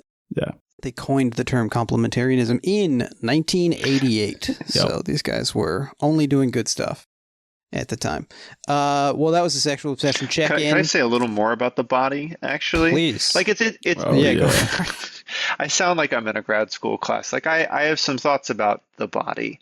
I had some classes where people talk like that. Anyway, but regardless, well, the interesting thing about like you're saying about sexual obsession and like relation to the physical and all that, like I think it's very interesting to compare this with, you know, the most famous version of the Passion, right? Being the Passion of the Christ, which is like exclusively about a body just being like dominated. Yeah, it's a body horror film. But it's also like you don't even get the piercing of the side in this movie, right?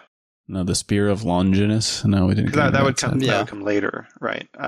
With the breaking of the legs to see if he's dead. Yeah. Okay, I didn't know about that. But it's like it really is like it's about like a body being just like deformed and dominated, right? Like, and you're just being shown all of it, which is really quite perverse.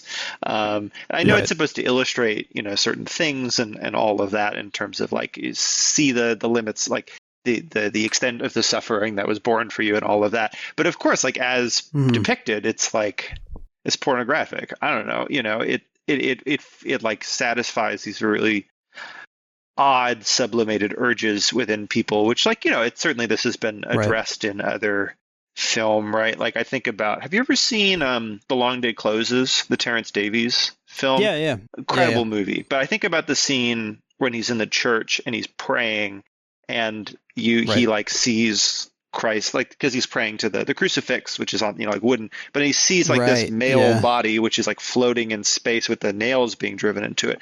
And it screams at him. And of course, it's all of these things bound up for, you know, this like deeply repressed gay man and all of that. Yes. Terrence Davies' work is like, there's so much of that kind of, like eroticized suffering of Christ and of saints in it. These are cases that you guys are talking about, to connect it back, where knowledge of the signified, like knowledge of the story, maybe distracts you from the signifier, like what is actually being shown to you. So like you're almost over interpreting and maybe not able to recognize, like you're saying, that this is just a film about a body being punished again and again and again until, you know, basically you or he gives out. And yeah, I think sometimes again, John Wick.